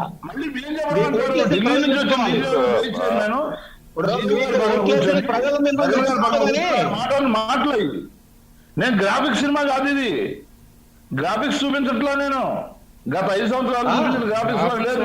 ఏమిటో మీ ప్రభుత్వం అర్థం అవుతుంది. మా నాయకుడు చంద్రబాబు నాయుడు గారు ఈ యొక్క సంపదను సృష్టించి నిరుద్యోగులకి అలాగే పేదలకి ఎంతో మందికి అవకాశాలు కల్పించారు. అలాగే పోలవరం ప్రాజెక్టు మీరు మీ ప్రభుత్వం వచ్చిన తర్వాత ప్రతి ఒక్కటి కూడా అభివృద్ధి అనేది ఎంత కుంటుబడి ఉన్నదో నారాయణమూర్తి గారిని మీరు గమనించుకోవాలండి. హరిబాబు నాయుడు గారు నారాయణమూర్తి గారిని చెప్పినట్టు నారాయణమూర్తి గారు కంక్లూడ్ చేయండి. ఏం చెప్తారు ఈ అంశం మీద? ఏంటి మరి ప్రభుత్వం మీద ఇన్ని విమర్శలు వస్తూ ఉన్నాయి అంటే నిన్న సజ్జల రామకృష్ణారెడ్డి గారు కూడా చెప్పారు. ఎందుకంటే సజ్జల రామకృష్ణారెడ్డి గారు మీ పార్టీలో కానీ ప్రభుత్వంలో కూడా ఆయనకి ఎంత ఇంపార్టెన్స్ ఉంది, ఆయన ప్రయారిటీ ఏంటనేది మీకు తెలియని విషయం కాదు. మీరందరూ కూడా ఉంటారు కాబట్టి ఆయనతో పాటు ఆయన చాలా స్పష్టంగా చెప్పారు. 3-4 వేల కోట్ల విషయంలో ఇంత ఎందుకు చేయాల్సి వస్తుంది అనేది కూడా చెప్పారు. కాబట్టి దాన్ని ఒకసారి పునరాలోచించుకోవాలని అందరూ అడుగుతూ ఉన్నారు. ఓకే, పేదలకు ఫ్రీగా ఇచ్చేస్తే దానిలో ఏం లేదు కదా. ఎందుకంటే మరోవైపు మీరు చెప్తూ ఉన్నారు మిగిలిన ప్రతిపక్షాలు ఏదైతే ఉన్నాయో తెలుగుదేశం పార్టీ కానీ వేరే పార్టీలు ఇప్పటిదాకా మీ ఈ నిర్ణయాన్ని ఓటీఎస్ విధానాన్ని ఎవరైతే విమర్శించారో వాళ్ళకి అవకాశం లేకుండా ఉంటుంది కదా. సో పునరాలోచించుకుంటారని అనుకుంటూ ఉన్నాం. కంక్లూడ్ చేయండి నారాయణమూర్తి గారు, మరో అంశానికి సంబంధించి డిస్కస్ చేద్దాం. నేను ఇది కంక్లూడ్ చేసి నేను క్విట్ అవుతాను. నేను పార్టీ ఆఫీస్కి వెళ్ళాలి. 9 వరకు ఉండండి ప్లీజ్. 9? ఓకే. అయితే ఇప్పుడు గత 40 సంవత్సరాలు ఆయన ఇండస్ట్రీ అనేటువంటి పెద్ద మనిషి ఏనాడు 83 నుంచి ఉన్నవే కదా ఇళ్ళు అన్ని 83 నుంచి. ఆయన గురించి ఎందుకు కానీ ఆయన చరిత్ర గురించి ఎందుకు మీరు పక్కన కూర్చోబెట్టారు కదా, ప్రజలు కూర్చోబెట్టారు. చూద్దాం ఆయన అధికారంలోకి వస్తే ఏం చేస్తారనేది తర్వాత చూద్దాం. కానీ వాళ్ళంతా రాజకీయం చేస్తున్నప్పుడు మీరు చెప్తున్నారు కదా దుష్ప్రచారం చేస్తూ ఉన్నారని చెప్పి వాళ్ళకి ఎందుకు అవకాశం ఇవ్వాలి? సో ఓకే, ఇచ్చేయండి, ప్రజలకు ఫ్రీగా ఇచ్చేసేయండి, 1 రూపాయి కట్టించుకుని ఇచ్చేయండి మీరు హామీ ఇచ్చినట్టుగా. తప్పనిసరిగా ఇప్పుడు ప్రజల దగ్గరికి ఒక నిర్ణయాన్ని తీసుకెళ్ళాం. అది ప్రజల్లోకి చాలా వాళ్ళ మనసులోకి వెళ్ళింది. మా ఇళ్ళు మాకు కావాలి, మా హక్కులు మాకు కావాలి కాబట్టి మేము దాన్ని రిజిస్ట్రేషన్ చేసుకోవాలని చెప్పేసి ప్రజలందరూ అనుకుంటా ఉన్నారు. అందరి అభిప్రాయం తీసుకుంటే నేను కూడా గ్రామ సెక్రటరీ పర్యటన కూడా పోతా ఉన్నా. మొన్న కృష్ణా జిల్లాలో 2 చోట్ల రూరల్ అర్బన్కి వెళ్ళా, అదేవిధంగా గుంటూరులో కూడా వెళ్ళా, ఇక మిగతా జిల్లాలో కూడా నేను పర్యటన చేస్తా ఉన్నా. ఈ ఓటీఎస్ మీద కూడా అభిప్రాయాలు తీసుకుంటే వాళ్ళు అద్భుతంగా చెప్తా ఉన్నారు. చాలా మంచి ఆలోచన చేశారు జగన్మోహన్ రెడ్డి గారు. గత ఎవరు పాలించినా కూడా, ఎంతమంది వచ్చినా కూడా మాకు ఏ విధమైన ఇట్లాంటి హక్కులు కల్పించే మా ఇల్లు మా పేరు మీదే మార్చుకునే అవకాశం ఉన్న అవకాశాన్ని ఎప్పుడు కూడా కల్పించలేదు. ఎవరు ఆలోచన కూడా లేదు. గత 5 సంవత్సరాల్లో ఇదే చంద్రబాబు నాయుడు దగ్గర అధికారులు తీసుకెళ్ళినా కూడా మీకు పిచ్చా, అదేంటి వాళ్ళ హక్కులు ఇచ్చేస్తారు, అప్పుడే వాళ్ళ మీద ఓట్లు రాజకీయం చేసుకోవాలి మేమంతా, మీరు ఎట్లా చేస్తారనే పద్ధతిలో ఆయన తిరస్కరించిన పద్ధతిని ఇంకో 10,000 కట్టమన్నా ఇంకో 20,000 కట్టమన్నా కట్టేస్తామని చెప్తున్నారు జనం. జగన్మోహన్ రెడ్డి గారు మాత్రమే ఆలోచిస్తున్నారు. ఇప్పుడు ఎలక్షన్ లేవు, అన్ని ఎలక్షన్లు అయిపోయాయి. మొన్న జడ్పీటీసీ, ఎంపీటీసీ, కార్పొరేషన్లు అన్ని మొత్తం ఎలక్షన్స్, మున్సిపాలిటీస్ అన్ని అయిపోయిన ఎలక్షన్లు అయిపోయాయి కాబట్టి మీరు డబ్బులు వసూలు చేస్తున్నారా, లేకపోతే ఫ్రీగా ఇచ్చేస్తారా? ఎలక్షన్ లేవు కాబట్టి వాళ్ళ హక్కుల గురించి ఎలక్షన్ లో కోడ్లని వచ్చాయి, కోర్టుకి వెళ్ళారు. పేదవాడికి ఇల్లు ఇవ్వకూడదని కోర్టుకి వెళ్ళారు. అది మొన్న డివిజన్ బెంచ్ కూడా కొట్టేసింది. పేదవాడికి ఇల్లు ఇస్తారంటే మీరు ఇల్లు వద్దని చెప్పేసి మీరు ఇక్కడ అమరావతి కానీ, అక్కడ పులివెందులో కానీ ఎక్కడ చూసినా ఇట్లాంటి దుర్మార్గంగా ఒక సిస్టమ్ ఉంది కాబట్టి, న్యాయ వ్యవస్థ ఉంది కాబట్టి, ఎవరేసినా కేసు తీసుకుంటారు కాబట్టి డబ్బులు పెద్ద పెద్ద లాయర్లు పెట్టి కోర్టులో వాదించి ఏదోలాగా జగన్మోహన్ రెడ్డి గారిని ఇబ్బంది పెట్టాలి, ప్రభుత్వాన్ని ఇబ్బంది పెట్టాలి. అది మంచి నిర్ణయమా? చెడు నిర్ణయం కాదు. నిర్ణయం సంబంధం లేదు. ఆయన ప్రజలను ఇబ్బంది పెట్టాలి. ప్రజలను ఇబ్బంది పెడితే మనకు అందులో ఎవడన్నా ఒకడో ఇద్దరు మన పైశాచిక ఆనందాన్ని చూసి, పైశాచిక నిర్ణయాలను చూసి, ఈ పిక్చర్ చూసి వస్తాయేమో వచ్చే ఎలక్షన్ అనేటటువంటి ఇప్పుడు ముందుకు కోర్టులు అనేది లేకపోతే అసలు మీ ప్రభుత్వం జనాలు బతకనేవే బతకనేవుతాం. కోర్టులు అనేది దిక్కు లేకపోతే జగన్మోహన్ రెడ్డి గారు వైఎస్ఆర్ ప్రభుత్వం ప్రజలు అసలు బతకనేవారు.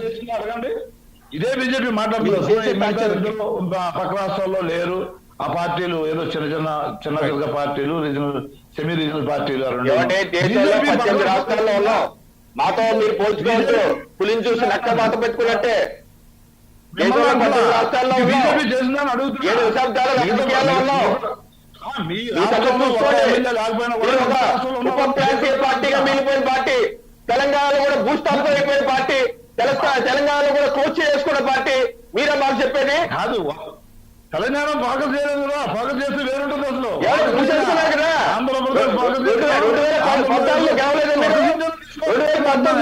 కొంతమంది ఒక్క సీటు మీరు ఆంధ్రప్రదేశ్ ఒక్క సీట్ను కూడా తెలుసుకోకుండా మీరు ఆంధ్రప్రదేశ్ డెవలప్ గురించి, ఆంధ్రప్రదేశ్ దేశవ్యాప్తంగా ఆంధ్రప్రదేశ్ లో వస్తాం, ఆంధ్రప్రదేశ్ లో రాబోతున్నాం. దేశవ్యాప్తంగా ఉన్న జాతీయ పార్టీ ఇది. నరేంద్ర మోడీ గారి నాయకత్వంలో నిజాతీయ పార్టీ. మీకు జగన్మోహన్ రెడ్డికి, నరేంద్ర మోడీకి, జగన్మోహన్ రెడ్డికి కాదు ఇది. మీరు రావాలని ఆహ్వానిస్తున్నాం. మేము హోటల్కి వచ్చి తినవచ్చు. మీరు హోటల్ తప్పనిసరిగా ప్రజల్లోకి వెళ్ళాలంటున్నా నేను. రిజిస్ట్రేషన్ సచివాలయంలో రిజిస్ట్రేషన్ చేస్తున్నారు. రిజిస్ట్రేషన్ డాక్యుమెంట్లు రంగులు మారుస్తున్నారు. నిలబడతాయా లేవా కోర్టులో? ముందుగా చేసుకుని చెప్పాలండి. విజయవాడలో గుళ్ళు కూల్చేస్తే మాట్లాడలేదండి మీరు. ఇక్కడ భారతీయ జనతా పార్టీ నాయకులు అడుగుతోంది ఒకటే, ఇంతకుముందు రవికిరణ్ గారు ఇప్పుడు కూడా ప్రస్తావించారు.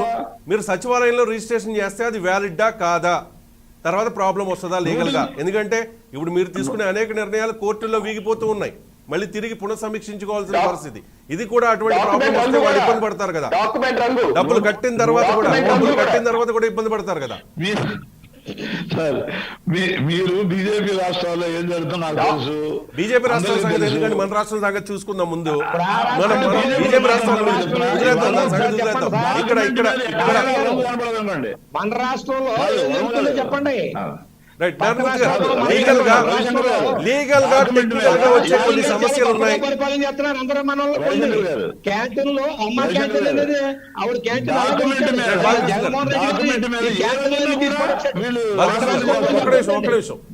రాష్ట్రం కోసం మీ గొప్పతనం కోసం చెప్పండి.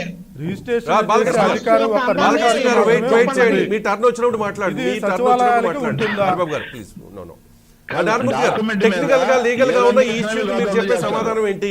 భారతీయ జనతా పార్టీ నాయకులు అడుగుతూ ఉన్నారు, రవికిరణ్ గారు, సచివాలయంలో చేసిన రిజిస్ట్రేషన్లు వ్యాలిడ్ అవుతాయా అండ్ డాక్యుమెంట్ కలర్ ని కూడా క్వశ్చన్ చేస్తూ ఉన్నారు. తప్పనిసరిగా నేనేమంటానంటే డాక్యుమెంట్ మీద ఏదో రంగు వస్తే ఆ రంగుని ఎర్ర రంగు వేస్తే ఎర్ర రంగు వేశారంటారు. ఒకవేళ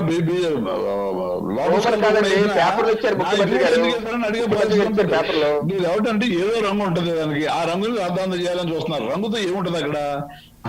పేదవాడికి లబ్ధి చేకూరుతుందా లేదా అది చూడాలి కానీ రంగులతో ఏముంటదండి? రంగులతో ఏమొస్తుంది చెప్పండి? అందులో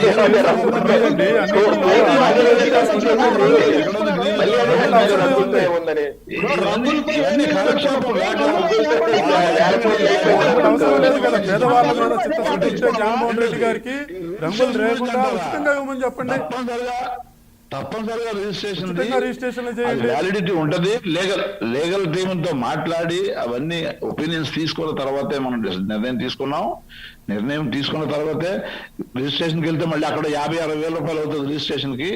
అందువల్ల గ్రామ సెక్రటరియట్ లోనే సెపరేట్ గా మనం స్టాఫ్ ని పెట్టాం కాబట్టి, వాళ్ళు అలాట్ చేశాం కాబట్టి వాళ్ళ ద్వారా జరుగుతుంది. గవర్నమెంట్ ఒకసారి ఆమోదముద్ర వేసిన తర్వాత గవర్నమెంటే ఐడెంటిఫై చేయాలి. గవర్నమెంట్ ఎవరైనా అడిగితే ఎవరి దగ్గరికి వెళ్తే గవర్నమెంట్ దగ్గరకు వస్తారు. ఏదైనా రిజిస్ట్రేషన్ వ్యాలిడిటీ లేదని ఎవరిని అడుగుతారు? గవర్నమెంట్ దగ్గరకు వస్తారు ఎవరైనా అడిగేది. మేమే గవర్నమెంట్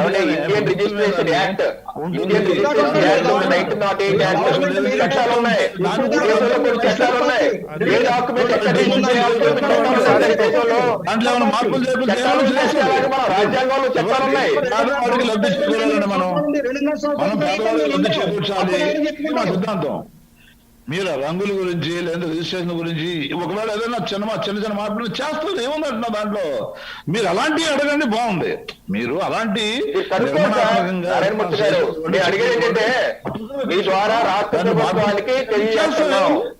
నిజంగా లీగాలిటీలో చేయాల్సి వస్తే, రాజ్యాంగబద్ధంగా ఏదైనా చేయాల్సి వస్తే చేస్తాం.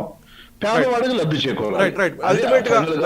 అల్టిమేట్ గా ప్రజలకు లబ్ధి చేకూర్చాలి. ఎందుకంటే మిమ్మల్ని నమ్ముకుని 151 సీట్స్ మీకు ఇచ్చారు కాబట్టి, మీకు క్లియర్ మ్యాండేట్ ఇచ్చారు కాబట్టి, తర్వాత ఎన్నికల్లో కూడా మీకు పూర్తి స్థాయిలో దేశ చరిత్రలో ఎక్కడా లేనటువంటి విధంగా మున్సిపల్ ఎన్నికల్లో, పంచాయతీ ఎన్నికల్లో, పరిషత్ ఎన్నికల్లో మీకు ఆ మ్యాండేట్ ఇచ్చారు కాబట్టి ప్రజల్ని, వారి కష్టాల్ని, వారి ఇబ్బందుల్ని, ఎందుకంటే ఇప్పుడు మనం చూస్తున్నాం కరోనా తర్వాత చాలా మంది ఆదాయం కోల్పోయారు, ఉపాధి కూడా కోల్పోయిన పరిస్థితి. మరోవైపు చిన్న రైతులందరూ కూడా రీసెంట్గా కురిసిన వర్షాలకు చాలా ఇబ్బందులు పడుతున్నారు.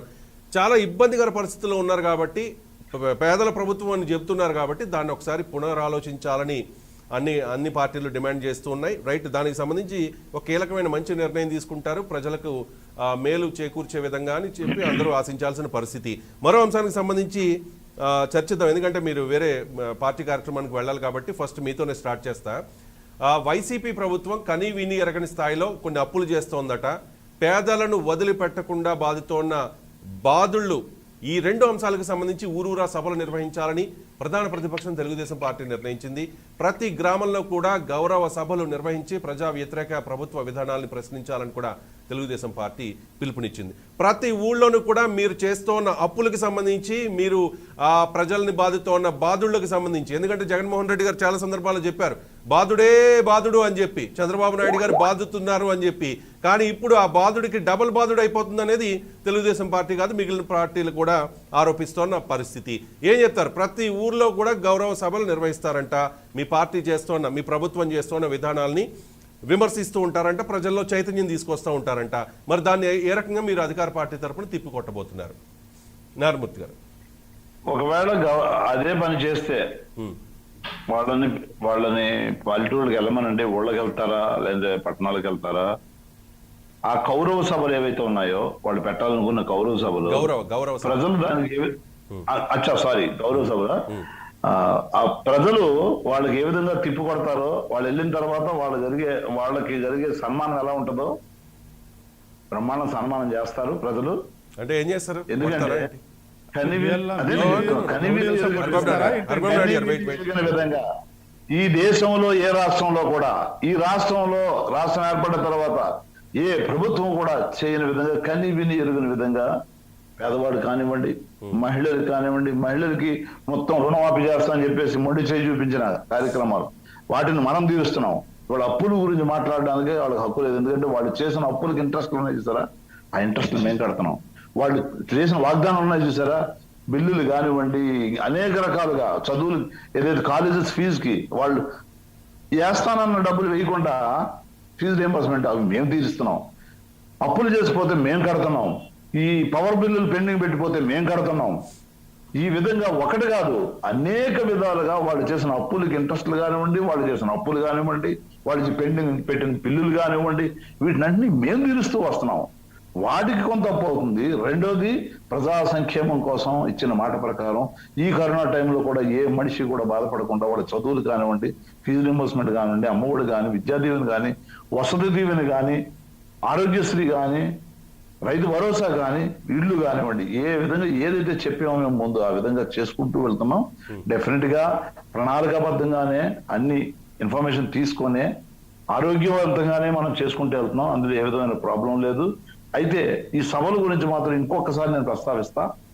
ఈ ప్రజలు ఎంతో హాయిగా ఉంటే వాళ్ళకి ఇప్పుడు ఈ వాళ్ళ జీవిత ఆ తరాలు ఈ తరం కాదు, ముందు తరం, ఆ ముందు తరంలో చేసిన ఇళ్ళు ఇవన్నీ 50 ప్రజలు హాయిగా ఉన్నారని మీరు ఈ సభల్లో చూడండి, ప్రజలు ఎంత చూడండి. 40 సంవత్సరాలుగా ఉన్న పెండింగ్ అండి.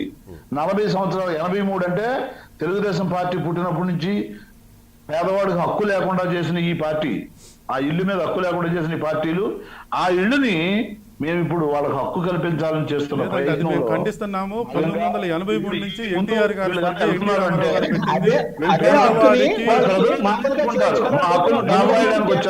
గూడు కల్పించాలని ఆ రోజున తెలుగుదేశం పార్టీ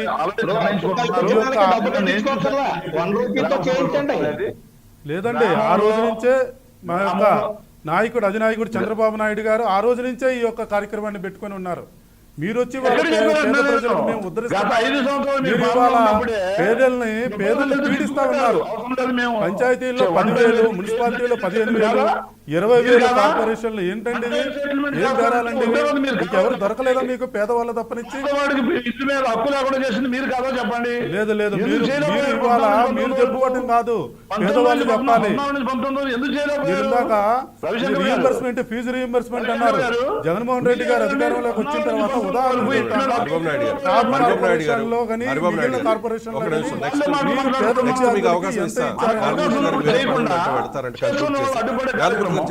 అవకాశం ఉన్నప్పుడు చేయకుండా చేసేవాళ్ళని అడ్డుపడే కార్యక్రమం అంటే మీరు ప్రజలకు అడ్డుతావడం కాదా ఇది?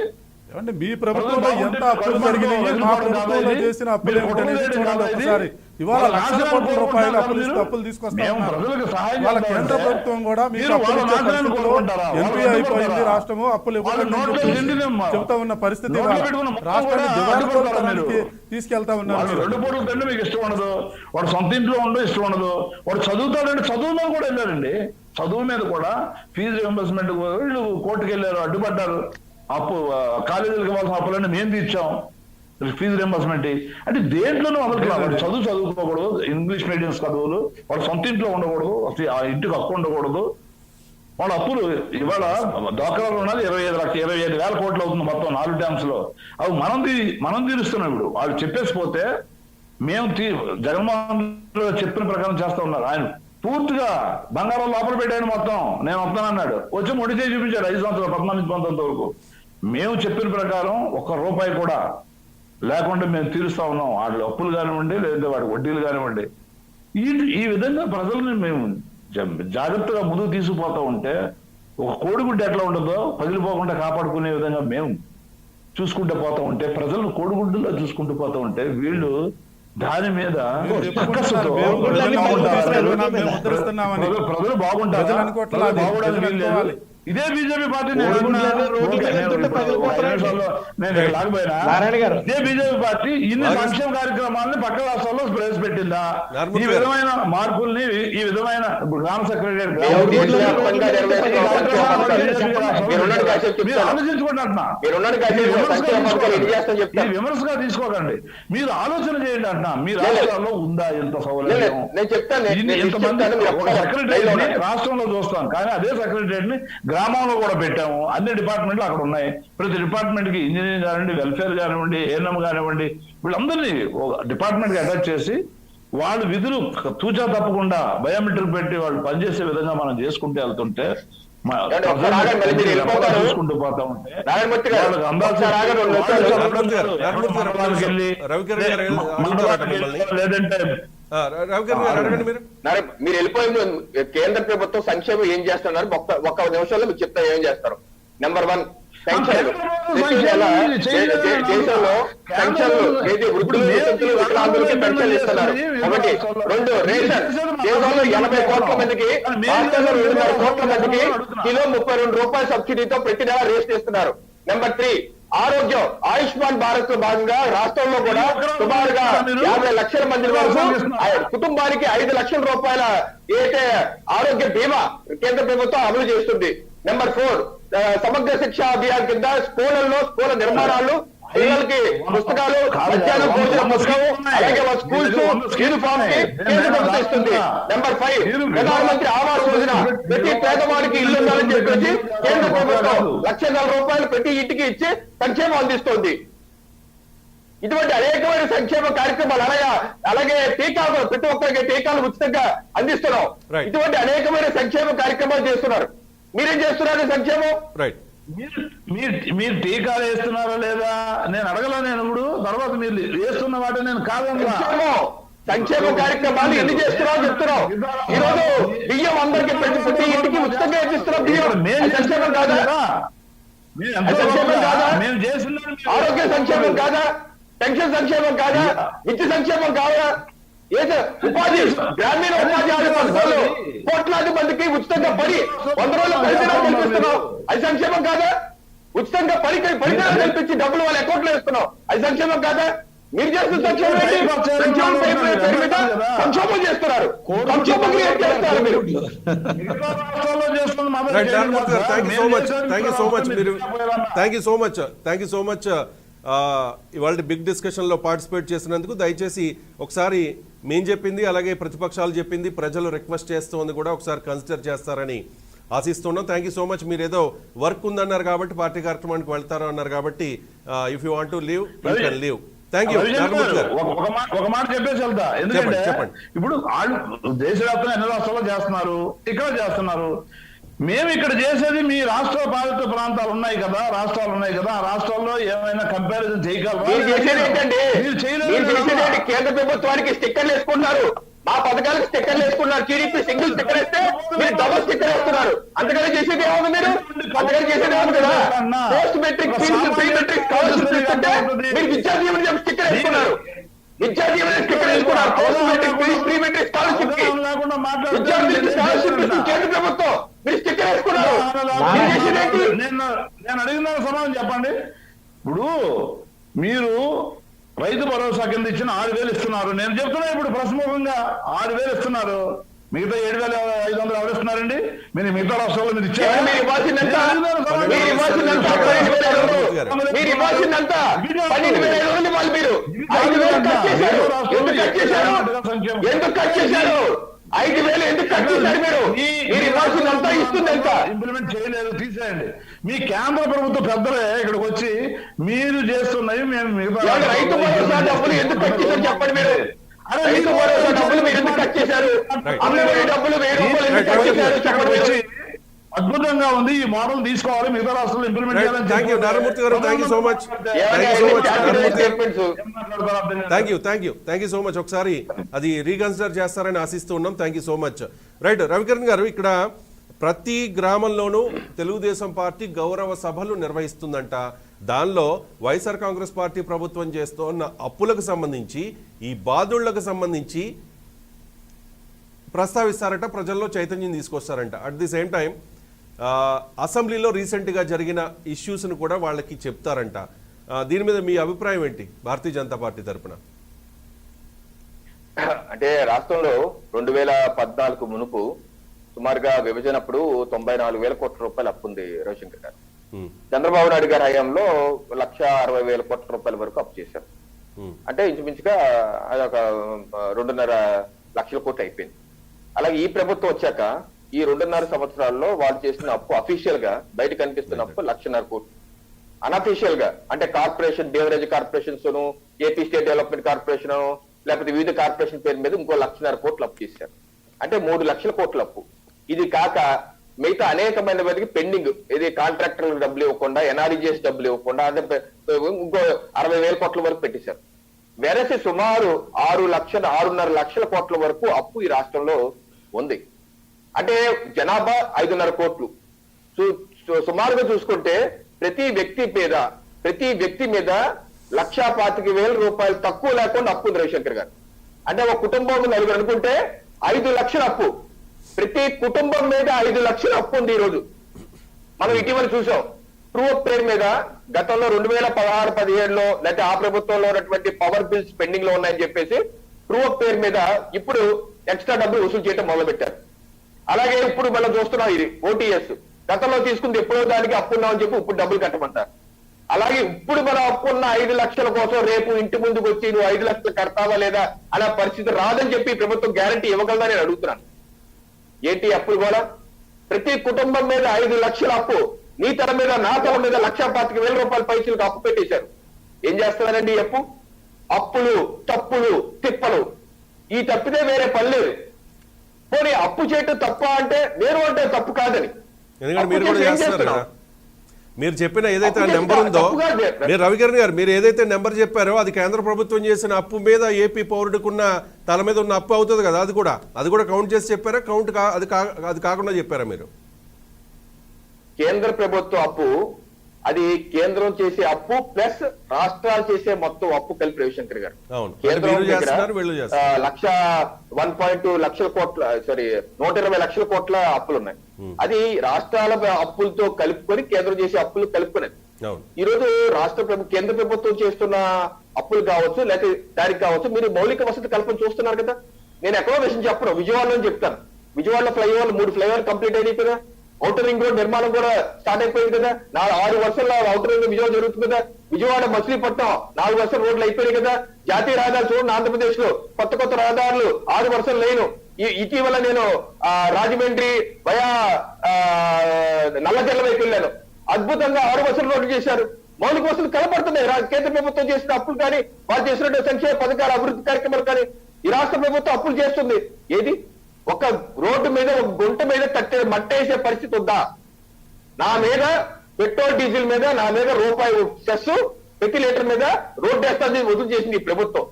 నా డబ్బు రూపాయి లీటర్ తీసుకొని కనీసం నా ఇంటి ముందు రోడ్డు గుంట కూడా పొట్టలేదు.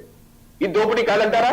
నేను కట్టే పెట్రోల్ మీద 4 రూపాయలు అమావతి కడతా అని చెప్పి తీసుకున్నారు ఆ ప్రభుత్వం, ఈ ప్రభుత్వం. ఆయన ఏదో టెంపరీ అని చెప్పి కొత్త తూతు మెమ్మరీ కట్టాడు, ఈయనేమో అది కట్ట మానేశాడు. అది దోపిడీ కాదంటారా? ఇది దైవంచన కాదంటారా? ఏం చేస్తారు మీరు అప్పు తీసుకొని? ఏదైనా కడుతున్నారా? మౌలిక వసతి ఇది కట్టాను చూపించమని దమ్ముంటే అదేంటంటే 4 నేడు కట్టాను కదా అని. అది కేంద్ర ప్రభుత్వ సమగ్ర శిక్షా అభియాన్లో సంవత్సరానికి 2,000 కోట్ల రూపాయలు కేంద్రం ఇస్తుంది. కేంద్ర ప్రభుత్వ పథకం 12 లక్షల స్కూళ్ల దేశవ్యాప్తంగా 3 లక్షల కోట్లతో అభివృద్ధి చేసే కార్యక్రమం కేంద్ర ప్రభుత్వం స్వీకరించింది. ఆ పేరుకి స్టిక్కర్లు వేసేసుకుంటారు.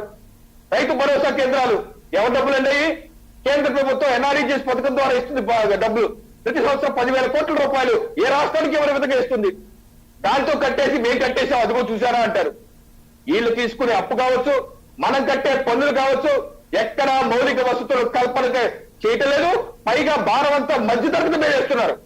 పేదవారికి మీరు ఇస్తున్నారు ఇంటికి 20,000 25,000. మీరు చెప్పే లెక్కలు కానీ ఇది కానీ ప్రభుత్వం మీద విమర్శలు కూడా బాగానే ఉంది. కానీ ఒక రాష్ట్రం అప్పుల కుప్ప అయిపోతూ ఉంటే, మౌలిక సదుపాయాలు కల్పించకపోతూ ఉంటే, కనీసం రోడ్ల మీద నడవలేని పరిస్థితి ఉంటే కేంద్రానికి ఆ బాధ్యత లేదా? రాష్ట్ర ప్రభుత్వాన్ని కంట్రోల్ చేయలేరా? రాష్ట్ర ప్రభుత్వాన్ని డిమాండ్ చేయలేరా? ఎందుకు? మీకు బాధ్యత లేదా? అన్ని రాష్ట్రాలను సమానంగా చూస్తామని చెప్తారు కదా. ఆంధ్రప్రదేశ్ ప్రజలు ఎంత ఇబ్బంది పడుతున్నారని మీరే చెప్తున్నారు. అంత ఇబ్బందులు పడుతూ ఉంటే, మౌలిక సదుపాయాలు లేకపోతే, అప్పులు కుప్పగా మారిపోతే, ఒక్కొక్క పౌరుడి తల మీద ఇన్ని లక్షల రూపాయలు అప్పు ఉంటే మీరేం చేస్తున్నారు? సెంట్రల్ గవర్నమెంట్కి ఆ బాధ్యత లేదా? కంట్రోల్ చేయాల్సిన బాధ్యత లేదా? అంటే రాజకీయ ప్రయోజనాలు ముఖ్యమా మీకు? అంటే 2024లో వైసీపీ ఎంపీలు నెంబర్ మీకు అవసరం వద్దనా? కంట్రోల్ చేయట్లేదు. ఇప్పుడు ఒకటి మనం అప్పుల విషయంలో గుర్తుపెట్టుకోవాల్సింది ఏంటంటే, రాష్ట్రం అప్పుల్ని కంట్రోల్ చేసేది 4 విభాగాలు. 1 శాసనసభ, 2 పార్లమెంటు, 3 ఫైనాన్స్ కమిషన్, 4 ఆర్బీఐ. ఓకేనా? ఇప్పుడు శాసనసభ ఇటీవల మనం చూసాం, శీతాకాల శాసనసభలో వాళ్ళ అప్పులు తనఖా పెట్టే పరిమితినే 90% నుంచి 180% పెంచేసుకున్నారు. ఒక పరిమితి పెంచేసుకున్నారు. ఆ రోజు టీడీపీ కూడా సభ వాళ్ళు వాకౌట్ చేసి వాళ్ళు వాడుకోవడం బహిష్కరించారు, వాళ్ళు లేరు. సో ఏకపక్షంగా వాళ్ళు నచ్చినట్టు చట్టం చేసుకున్నారు. ఒకటి. రెండు, FRBM limits, finance commission FRBM limits, GSTP మీద లిమిట్స్ పెడతారు. ఆ లిమిట్స్ దాటి వాళ్ళు అప్పులు చేయడానికి లేదు. ఓకేనా? ఆ లిమిట్ దాటితే పట్టేసుకుంటారు.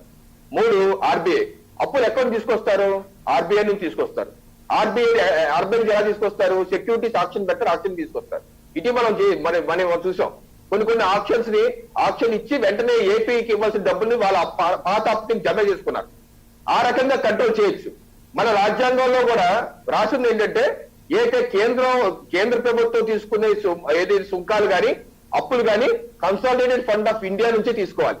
రాష్ట్రం ఏంటి? Consolidated fund of state, federal fund of state అనే అకౌంట్ నుంచే వాళ్ళు మనం కట్టే పన్నులు గాని తీసుకునే అప్పులు గాని అక్కడ నుంచి జరగాలి. అది రాజ్యాంగంలో ఉన్నటువంటి నిబంధన. అది దాడి చేయడం లేదు. అయితే రాష్ట్ర ప్రభుత్వం ఏం చేస్తుంది? దాంట్లో రానివ్వకుండా, కన్సాలిడేటెడ్ ఫండ్ ఆఫ్ స్టేట్ రానివ్వకుండా ఏపీ స్టేట్ డెవలప్మెంట్ కార్పొరేషన్ పెట్టి, బేవరేజ్ కార్పొరేషన్ పెట్టి మనం కట్టే పన్నులను అక్కడ డైవర్ట్ చేసి దాన్ని తీసుకెళ్లి బ్యాంక్ లో చూపించి డబ్బులు చేసుకుంటారు. ఈ రకంగా దొడ్డిదారినగా రాజ్యాంగేతరంగా తీసుకున్నా దీన్ని కేంద్ర ప్రభుత్వం ఆల్రెడీ ప్రశ్నించింది. మీరు ప్రశ్నించలేదా? వద్దు, ప్రశ్నించారు. మొన్న ఆగస్టు నా దగ్గర లేఖ కూడా ఉంది, లేఖ కూడా రాశారు. మీరు ఇలా చేస్తున్నారు, మీ సమాధానం చెప్పండి అన్నారు. దాని మీద చర్చ జరుగుతుంది. నెంబర్ 2 ఏంటంటే కేంద్ర రాష్ట్ర ప్రభుత్వాలు ప్రజల చేత ఎన్నుకున్న ప్రభుత్వాలు. మోడీ గారు ఏమన్నా అపాయింట్ చేసి జగన్మోహన్ రెడ్డి గారిని నియమించలేదు, ఎవరిని అలా అపాయింట్ చేయరు. ఇది ప్రజలు ఎన్నుకున్న ప్రభుత్వం. రాజ్యాంగంలో ఏ ప్రభుత్వానికన్నా సరే సమాన అవకాశాలు ఇచ్చారు. మనది ఫెడరల్ స్ఫూర్తి. కేంద్ర ప్రభుత్వం నచ్చలేదని చెప్పేసి ఆర్టికల్ 356 పెట్టి రద్దు చేసే పరిస్థితి లేదు. ఎవరు నచ్చినట్టు వాళ్ళు చేయడానికి లేదు. ఆ కేంద్రం ఏదో గతంలో ఎన్టీ రామారావు అనేవారు కేంద్రం ఒక విద్య అని. నిజం అదే. కేంద్రంలో సూపీరియర్ సూపర్ కాపింగ్ కాదు. నచ్చపోతే వచ్చేసి బుల్డోజ్ చేసి పడగొట్టాక. ఇది ప్రజలు అనుకున్న ప్రభుత్వాన్ని ఏ రకంగా పడగొడతారు? రాజ్యాంగబద్ధంగా నిబంధనలు ఉంటాయి. రాష్ట్రాలకు కూడా స్వేచ్ఛ ఉంటుంది. అది కంట్రోల్ చేయండి, అప్పులు కుప్ప అయిపోతుంది కదా మీరు చెప్తున్నారు కదా. ఇప్పుడు గతంలో చంద్రబాబు నాయుడు గారు ఏమన్నారు? సిబిఐ రానివ్వని అన్నారు. సిబిఐ రావడానికి ఎవరు? మీరెవరు రావడానికి? ఐటీ డిపార్ట్మెంట్ ఎవరు అన్నారు? కేంద్ర ప్రభుత్వాన్ని కర్ర పట్టుకొచ్చిందా? కర్ర పట్టుకొని కట్టుపట్టుకొని వచ్చిందా? రాలే కదా. అలాగే ఉంటుంది. మనం ఉంటే ఒక రూల్, వేరే వాళ్ళు ఉంటే ఒక రూల్ కాదు. రైట్ అండి. హరిబాబు నాయుడు గారు, ఇక్కడ ఈ గౌరవ సభల ఉద్దేశం ఏంటి అంటే అప్పులు, బాధుళ్ళు, అంతేకాకుండా అసెంబ్లీలో ఏం జరిగింది అనేది తెలియపరుస్తాం.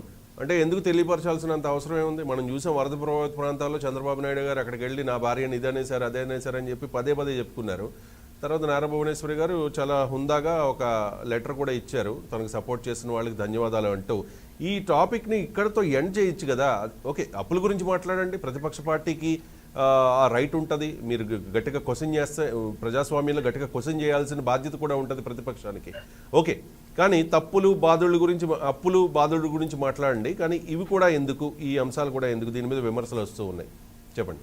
ఇప్పుడు మా అధినాయకుడు చంద్రబాబు నాయుడు గారు చెప్పింది, ఈ గౌరవ సభల ద్వారా ప్రజలకి అసలు రాష్ట్రంలో ఏం జరుగుతుంది అంటే, దేవాలయం లాంటి అసెంబ్లీలో ఆడవారిని దూషిస్తూ తక్కువ, వాళ్ళ క్యారెక్టర్ని తక్కువ చేస్తూ ఎన్టీఆర్ గారి కుమార్తెని మాట్లాడటం జరిగింది. అలాంటి పేరేం ప్రస్తావించలేదు కదా అక్కడ, వేరే వాళ్ళని కాదండి, ఒక పేరు ప్రస్తావించలేదు కదా, దాన్ని మీరు రాజకీయం చేస్తున్నారంట. అదే కరెక్టే. మంచి కుటుంబం నుంచి వచ్చిన సామాన్యులైనటువంటి ఆడవారికి ఎక్కడ రక్షణ ఉంది అనేది మా యొక్క చంద్రబాబు నాయుడు గారి ఆలోచన. అలాగే రాష్ట్రంలో ఇవాళ రోడ్ల పరిస్థితి, ఇవాళ ఈ ట్యాక్సులు, జే ట్యాక్సులు, అలాగే ఇవాళ ఇసుక, ఇవాళ ఈ భవన నిర్మాణం అనేది ఎంత వెనుకబాటు తనంగా పడి ఉందో రాష్ట్రంలో మనం చూడొచ్చు. అలాగే ఈ రోజున రాష్ట్రంలో సమస్యలు, పేదవాడు ఎంత నలిగిపోతున్నాడు ఈ సమస్యలతో. ఇవాళ కరోనా వచ్చి, అలాగే రైతులు మొన్న వరదలు, వర్షాల కారణంగా పంట పొలాలు మునిగిపోయి ఇదైపోతే ఈ యొక్క జగన్మోహన్ రెడ్డి గారు వచ్చి రైతుల్ని స్పందించి వాళ్ళకి ఏమి సహాయం చేశారు అనేది ప్రజల సాక్షిగా మేము అడుగుతూ ఉన్నాం. అలాగే ఈ రాష్ట్రంలో మీరు విదేశీ విద్య అన్నారు, లేకపోతే వైఎస్ఆర్ నేస్తం, కాపు నేస్తం అన్నారు, బీసీ నేస్తం అన్నారు, రకరకాల కార్పొరేషన్లు పెట్టారు. కానీ ఈ కార్పొరేషన్ల ద్వారా ఏమి జరుగుతూ ఉంది ప్రజలకి?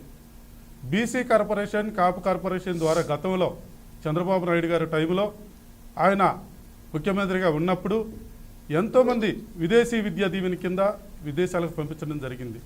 దాని ద్వారా ఇంకా బకాయిలు రావాల్సినవి ఉన్నాయి, 10 లక్షల రూపాయలు, 5 లక్షల రూపాయలు. అవి కూడా ఇంకా ఇవ్వలేదు. అలాగే బీసీ సోదరులకు కూడా. అలాగే రాష్ట్రంలో మిగిలిన ఏమైతే సమస్యలు ఉన్నాయో ఆ సమస్యలు ఏమిటి ప్రజలకు సమాధానం చెప్పాలి ఈ యొక్క ముఖ్యమంత్రి గారు.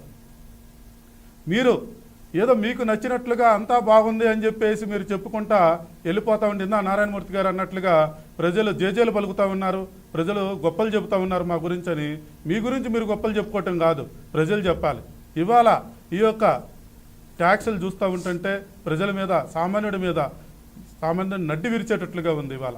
ఇవన్నిటినీ కూడా ప్రజలకు అర్థమయ్యేటట్లుగా, ఒక సామాన్యుడికి అర్థమయ్యేటట్లుగా తెలియజెప్పటం కోసం మా యొక్క అధినాయకుడు చంద్రబాబు నాయుడు గారు గౌరవ సభలను పెట్టి సామాన్యుడి చెంతకై వెళ్ళి వారికి అర్థమయ్యేటట్లుగా చెప్పి ఈ యొక్క ప్రభుత్వం చేస్తున్నటువంటి దుర్మార్గాలు, ఈ యొక్క దుర్మార్గమైనటువంటి పాలన గురించి తెలియజెప్పేదానికే ఈ యొక్క గౌరవ సభలు అని చెప్పేసి మేము తెలియజేస్తా ఉన్నాం. అక్కడికి వెళ్ళి ఏం ప్రచారం చేస్తారు? మళ్ళీ ముఖ్యమంత్రిని చేయండి చంద్రబాబు నాయుడుని అవసరం లేదండి. ప్రజలకే తెలుసు మళ్ళీ ముఖ్యమంత్రిని ఎవరిని చేసుకోవాలో, ఎవరిని ఓట్లేసి గెలిపించుకోవాలో ప్రజలకే తెలుసు. మనందరికంటే తెలియమైన వాళ్ళు ప్రజలు. ఇవాళ ప్రజలు ఒకసారి పక్కన పెట్టారు కదా, అది పక్కన పెడతామంటే ప్రజలు ఒకసారి మిమ్మల్ని పక్కన పెట్టారు. Janasena party and Bharatiya Janata party నాయకులు చెప్తూ ఉన్నారు నెక్స్ట్ 2024 లో అధికారంలోకి మేము వస్తాం, మేము ప్రజారంజక పాలన అంటే ఏంటో చూపిస్తాం, ఈ రెండు 60-40 parties YCP and Telugu Desam party అని చెప్తూ ఉన్నారు. అవునండి, వైసీపీ అండ్ తెలుగుదేశం ఏదన్నా ఇది కాదు. నేను అనేది ఏంటంటే ఈ యొక్క ప్రజలు ఏదైతే ఉన్నారో విఘ్నతతో ఏదైనా చేస్తారు. వారు ఒక్కసారి నన్ను చూడండి అని అంటే నమ్మారు ప్రజలు. నమ్మి ఓట్లేసిన దానికి ఇవాళ మేమంతా కూడా ప్రజలంతా కూడా అనుభవిస్తూ ఉన్నారు.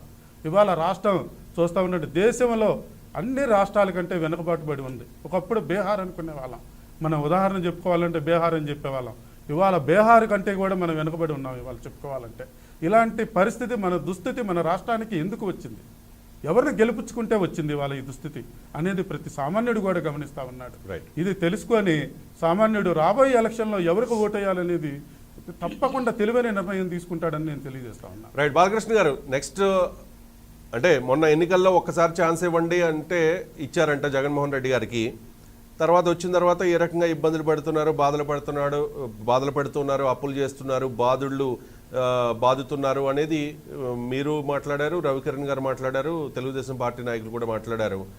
ఇప్పుడు తెలుగుదేశం పార్టీ నాయకులు గ్రామాల్లోకి వెళ్ళి అక్కడ గౌరవ సభలు నిర్వహించి ఈ ప్రభుత్వం చేస్తున్న అప్పులు, బాదుతున్న బాధుళ్ళ గురించి ప్రజల్లో చైతన్యం తీసుకొస్తాం, నెక్స్ట్ అధికారంలోకి వచ్చేది మేమే అని చెబుతూ ఉన్నారు.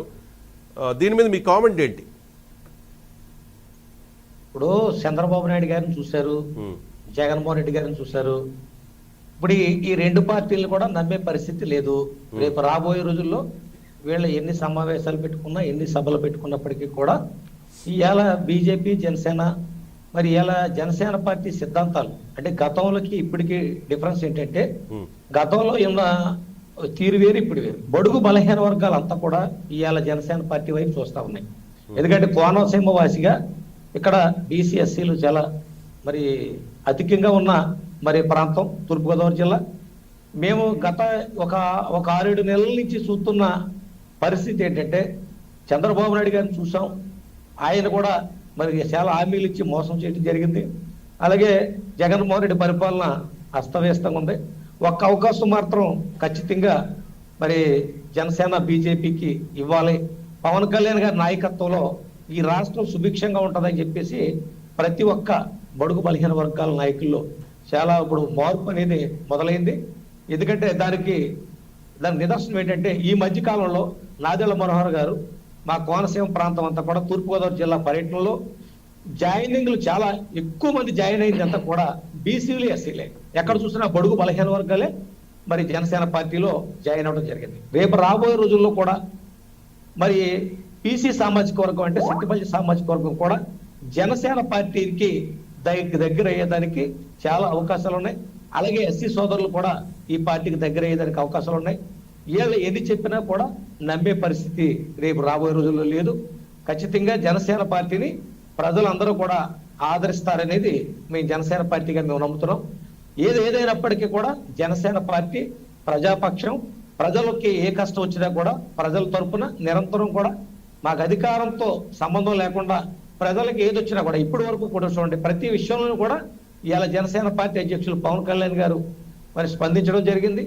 ఆయన ఇచ్చిన పిలుపు మేరకు మరి నిరంతరం కూడా ప్రజాసేవలో ప్రజా శ్రేయస్సు కోసం మరి మేమందరం కూడా ఇటు ఇసుక కానివ్వండి, ఉద్దానం కానివ్వండి, ప్రతి దాంట్లోనూ కూడా మరి జనసేన పార్టీ ముందుంది.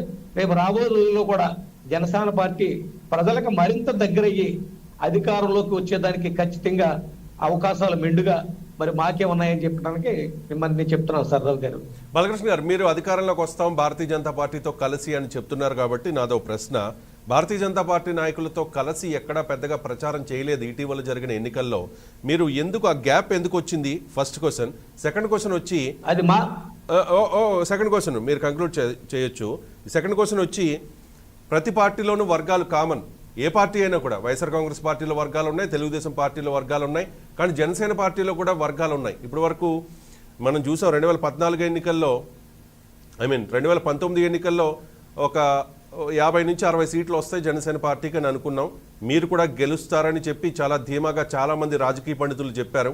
ఎందుకంటే గతంలో మీరు ఒక పార్టీ వల్ల ఇబ్బంది పడ్డారు. తర్వాత 2019 ఎన్నికల్లో పవన్ కళ్యాణ్ గారు జనసేన పార్టీ నుంచి మిమ్మల్ని ఫస్ట్ క్యాండిడేట్గా అనౌన్స్ చేసిన తర్వాత మీకే విన్నింగ్ ఛాన్సెస్ ఎక్కువ ఉంటాయని చెప్పి అందరూ అనుకున్నారు.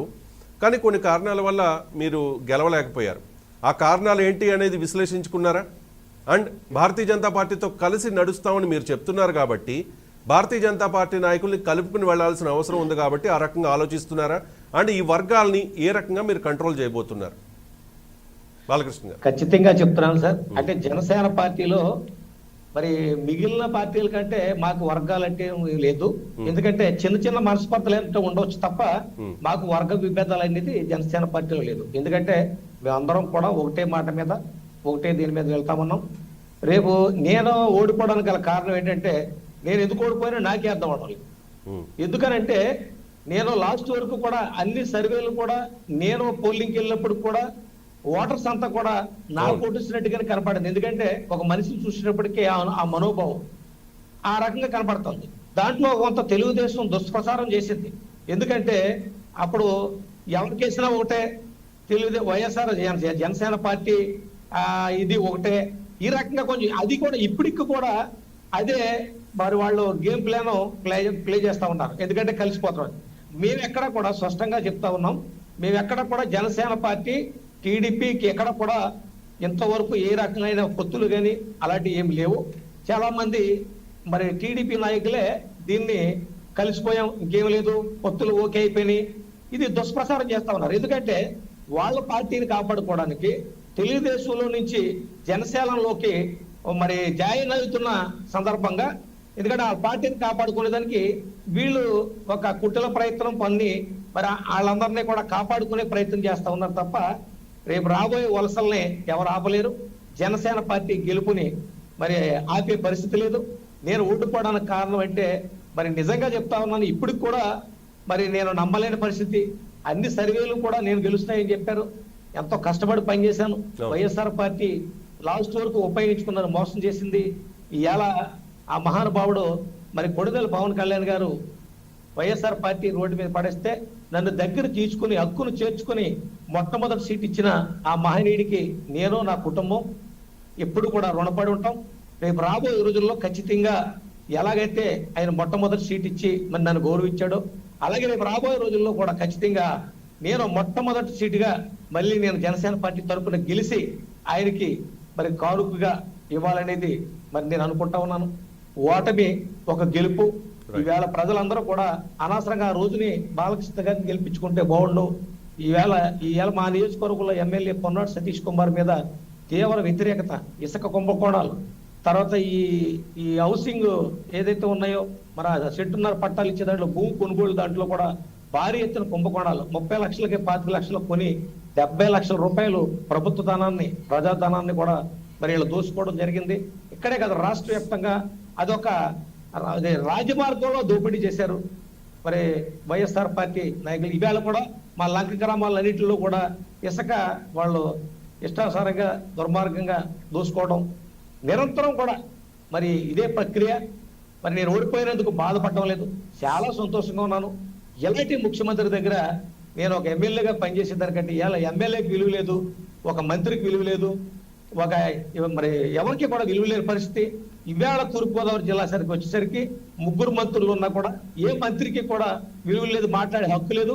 ఒకే ఒక ఎమ్మెల్యే దోరంపూడి చంద్రశేఖర్ రెడ్డి, మరి ఇవాళ జగన్మోహన్ రెడ్డి గారు ఇవాళ రెడ్లు ఎక్కడైతే ఉన్నారో వాళ్ళకే తప్ప మిగిలిన ఎవరికి కూడా ఏమీ లేదు. దోరంపూడి చంద్రశేఖర్ రెడ్డి ఏం చెప్తే ఈ జిల్లా కలెక్టర్ గాని ఎస్పీ గాని మరి ఆయన చెప్పినట్టు వినాల్సిందే తప్ప మిగిలిన వాళ్ళ మాట ఎవరిని మాట వినే పరిస్థితి లేదు. మరి ఇలాంటి మరి జగన్మోహన్ రెడ్డి గారు బీసీలకి బడుగు బలహీన వర్గాలకి ఏదో చేశాను అంటున్నాడు కానీ ఎక్కడ కూడా ఏమీ లేదు. ఇచ్చి ఎవరికి కూడా మరి నోరు కుట్టేసి కూర్చోబెట్టారు తప్ప ఇవాళ కార్పొరేషన్లు అన్నాడు, బీసీ కార్పొరేషన్లు ఒక 10 మందికి ఇవాళ పిల్లలకి అందులో లోన్ ఇచ్చుకునే పరిస్థితి లేదు. ఈ కాపులు కార్పొరేషన్ కానీ ఎస్సీ కార్పొరేషన్ కానీ ఇలా ఆఖరికి పంచాయతీ నిధులు కూడా వీళ్ళు వాడేసుకునే పరిస్థితి. ఇవాళ ప్రభుత్వ ఉద్యోగులకి ఇవాళ 6 డిఏలు ఇవాళ పెండింగ్ ఉన్నాయి. టీఆర్సీ ఎప్పుడో ఇవ్వాల్సింది. నేను మాజీ ఉద్యోగిగా నేను పెన్షనర్ని, మరి ఆ 7 డిఏలు కూడా పెండింగ్ పెట్టాడు. ఎక్కడ కూడా ఇప్పుడు ఇవాళ ఇది ఓటీఎస్ ఏదైతే ఉందో ప్రభుత్వం నడపలేక దీన్ని ఈ రకంగా ఏదో రకంగా డబ్బు సమకూర్చుకోవటం, ఏదో 2 నెలలు గడిపితే చాలు అనుకునే పరిస్థితి ఇవాళ రాష్ట్ర ప్రభుత్వం చాలా దుర్మార్గంగా ఉంది. నేను ఓడిపోయినందుకు చాలా సంతోషిస్తా ఉన్నాను, నిజంగా చెప్తున్నాను సార్ రవి గారు. నేను ఒక మంచి నాయకుడి దగ్గర ఒక మంచి పార్టీలో ఇవాళ నీతిగా నిజాయితీగా పనిచేసి ఇవాళ ప్రజలు మనల్ని పొందాను. ఇవాళ ఏ పార్టీ కాదు, నా నియోజకవర్గాలు మీరు తెలుసుకోండి, అన్ని పార్టీలు అన్ని కులాల్లోని కూడా పితాను బాలకృష్ణ అంటే మంచోడనే పేరు తప్ప ఎవరి చేత కూడా నేను మాట్లాడించుకునే పరిస్థితి లేదు. రేపు రాబోయే రోజుల్లో నేనే కాదు ఈ జిల్లాలో మా సామాజిక వర్గం నుంచి ఖచ్చితంగా ఈ జనసేన పార్టీకి దగ్గర చేసి బీసీలని ఎస్సీలని దగ్గర చేసి జనసేన పార్టీ అధ్యక్షులు మరి పవన్ కళ్యాణ్ గారిని ముఖ్యమంత్రి చేసేదానికి ఖచ్చితంగా నేను ఈ పార్టీకి ఎప్పుడు పట్టుబడి ఉంటాను. నిరంతరం కూడా నా రాజకీయ జీవితం ఉన్నంత Janasena party Bharatiya Janata party alliance లో ఉన్నాయి కాబట్టి ఆ భారతీయ జనతా పార్టీ నాయకులను కూడా కలుపుకుని పోతే బాగుంటుంది కదా. ఎక్కడ మీ పార్టీ జెండాలు కనిపిస్తున్నాయి కానీ భారతీయ జనతా పార్టీ నాయకులు కానీ భారతీయ జనతా పార్టీ జెండాలు కానీ ఎక్కడ కనిపించట్లేదు. అంటే మాకు ఎన్నికల్లో పోటీ చేసేదానికి పొత్తు మాత్రమే మాకు ఉన్నదనేది మాకు ఉన్న సమాచారం. ఎందుకంటే వాళ్ళ కార్యక్రమాలు భారతీయ జనతా పార్టీ తరఫున చేసే కార్యక్రమాలు వారు చేస్తా ఉన్నారు, జనసేన పార్టీ తరఫున చేసే కార్యక్రమాలు మేము చేస్తా ఉన్నాం. విడివిడిగా కాకుండా కలిపి చేసుకోవచ్చు కదా అని, అలయన్స్ గా ఉన్నప్పుడు కలిపి చేయొచ్చు కదా, తప్పే ఉంది.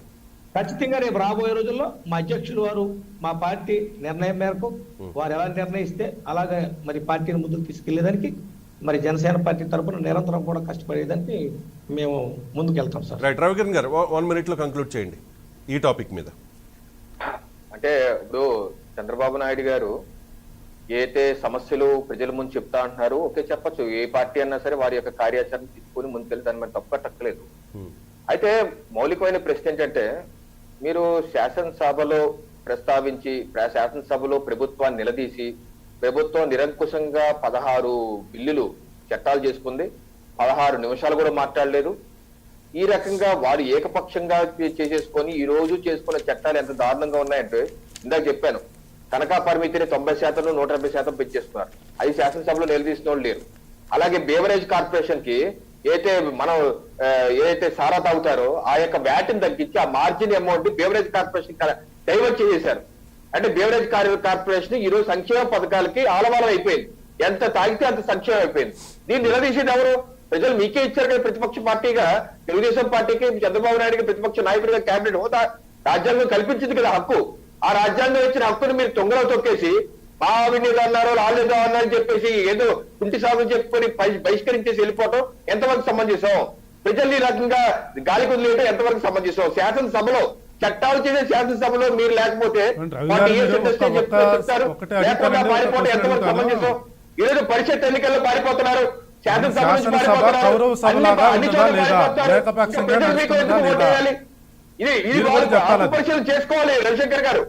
ప్రతి దానికి నేను రాజ్యాంగం కల్పించిన అవకాశాలు వదిలేసి ఎలక్షన్లు కూడా వదిలేసి అన్ని వదిలేస్తే ప్రజలు కూడా మిమ్మల్ని వదిలేస్తారు. అదే పరిస్థితి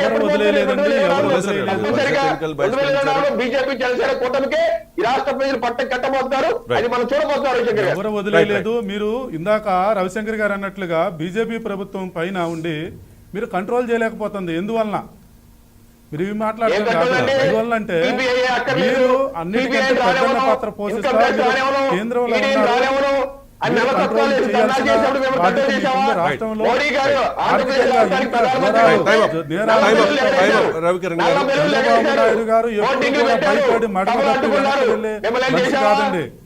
కౌరవ సభ అది. కౌరవ సభలాగా ఎవరి ఆడవాళ్ళైనా ఆడవాళ్ళే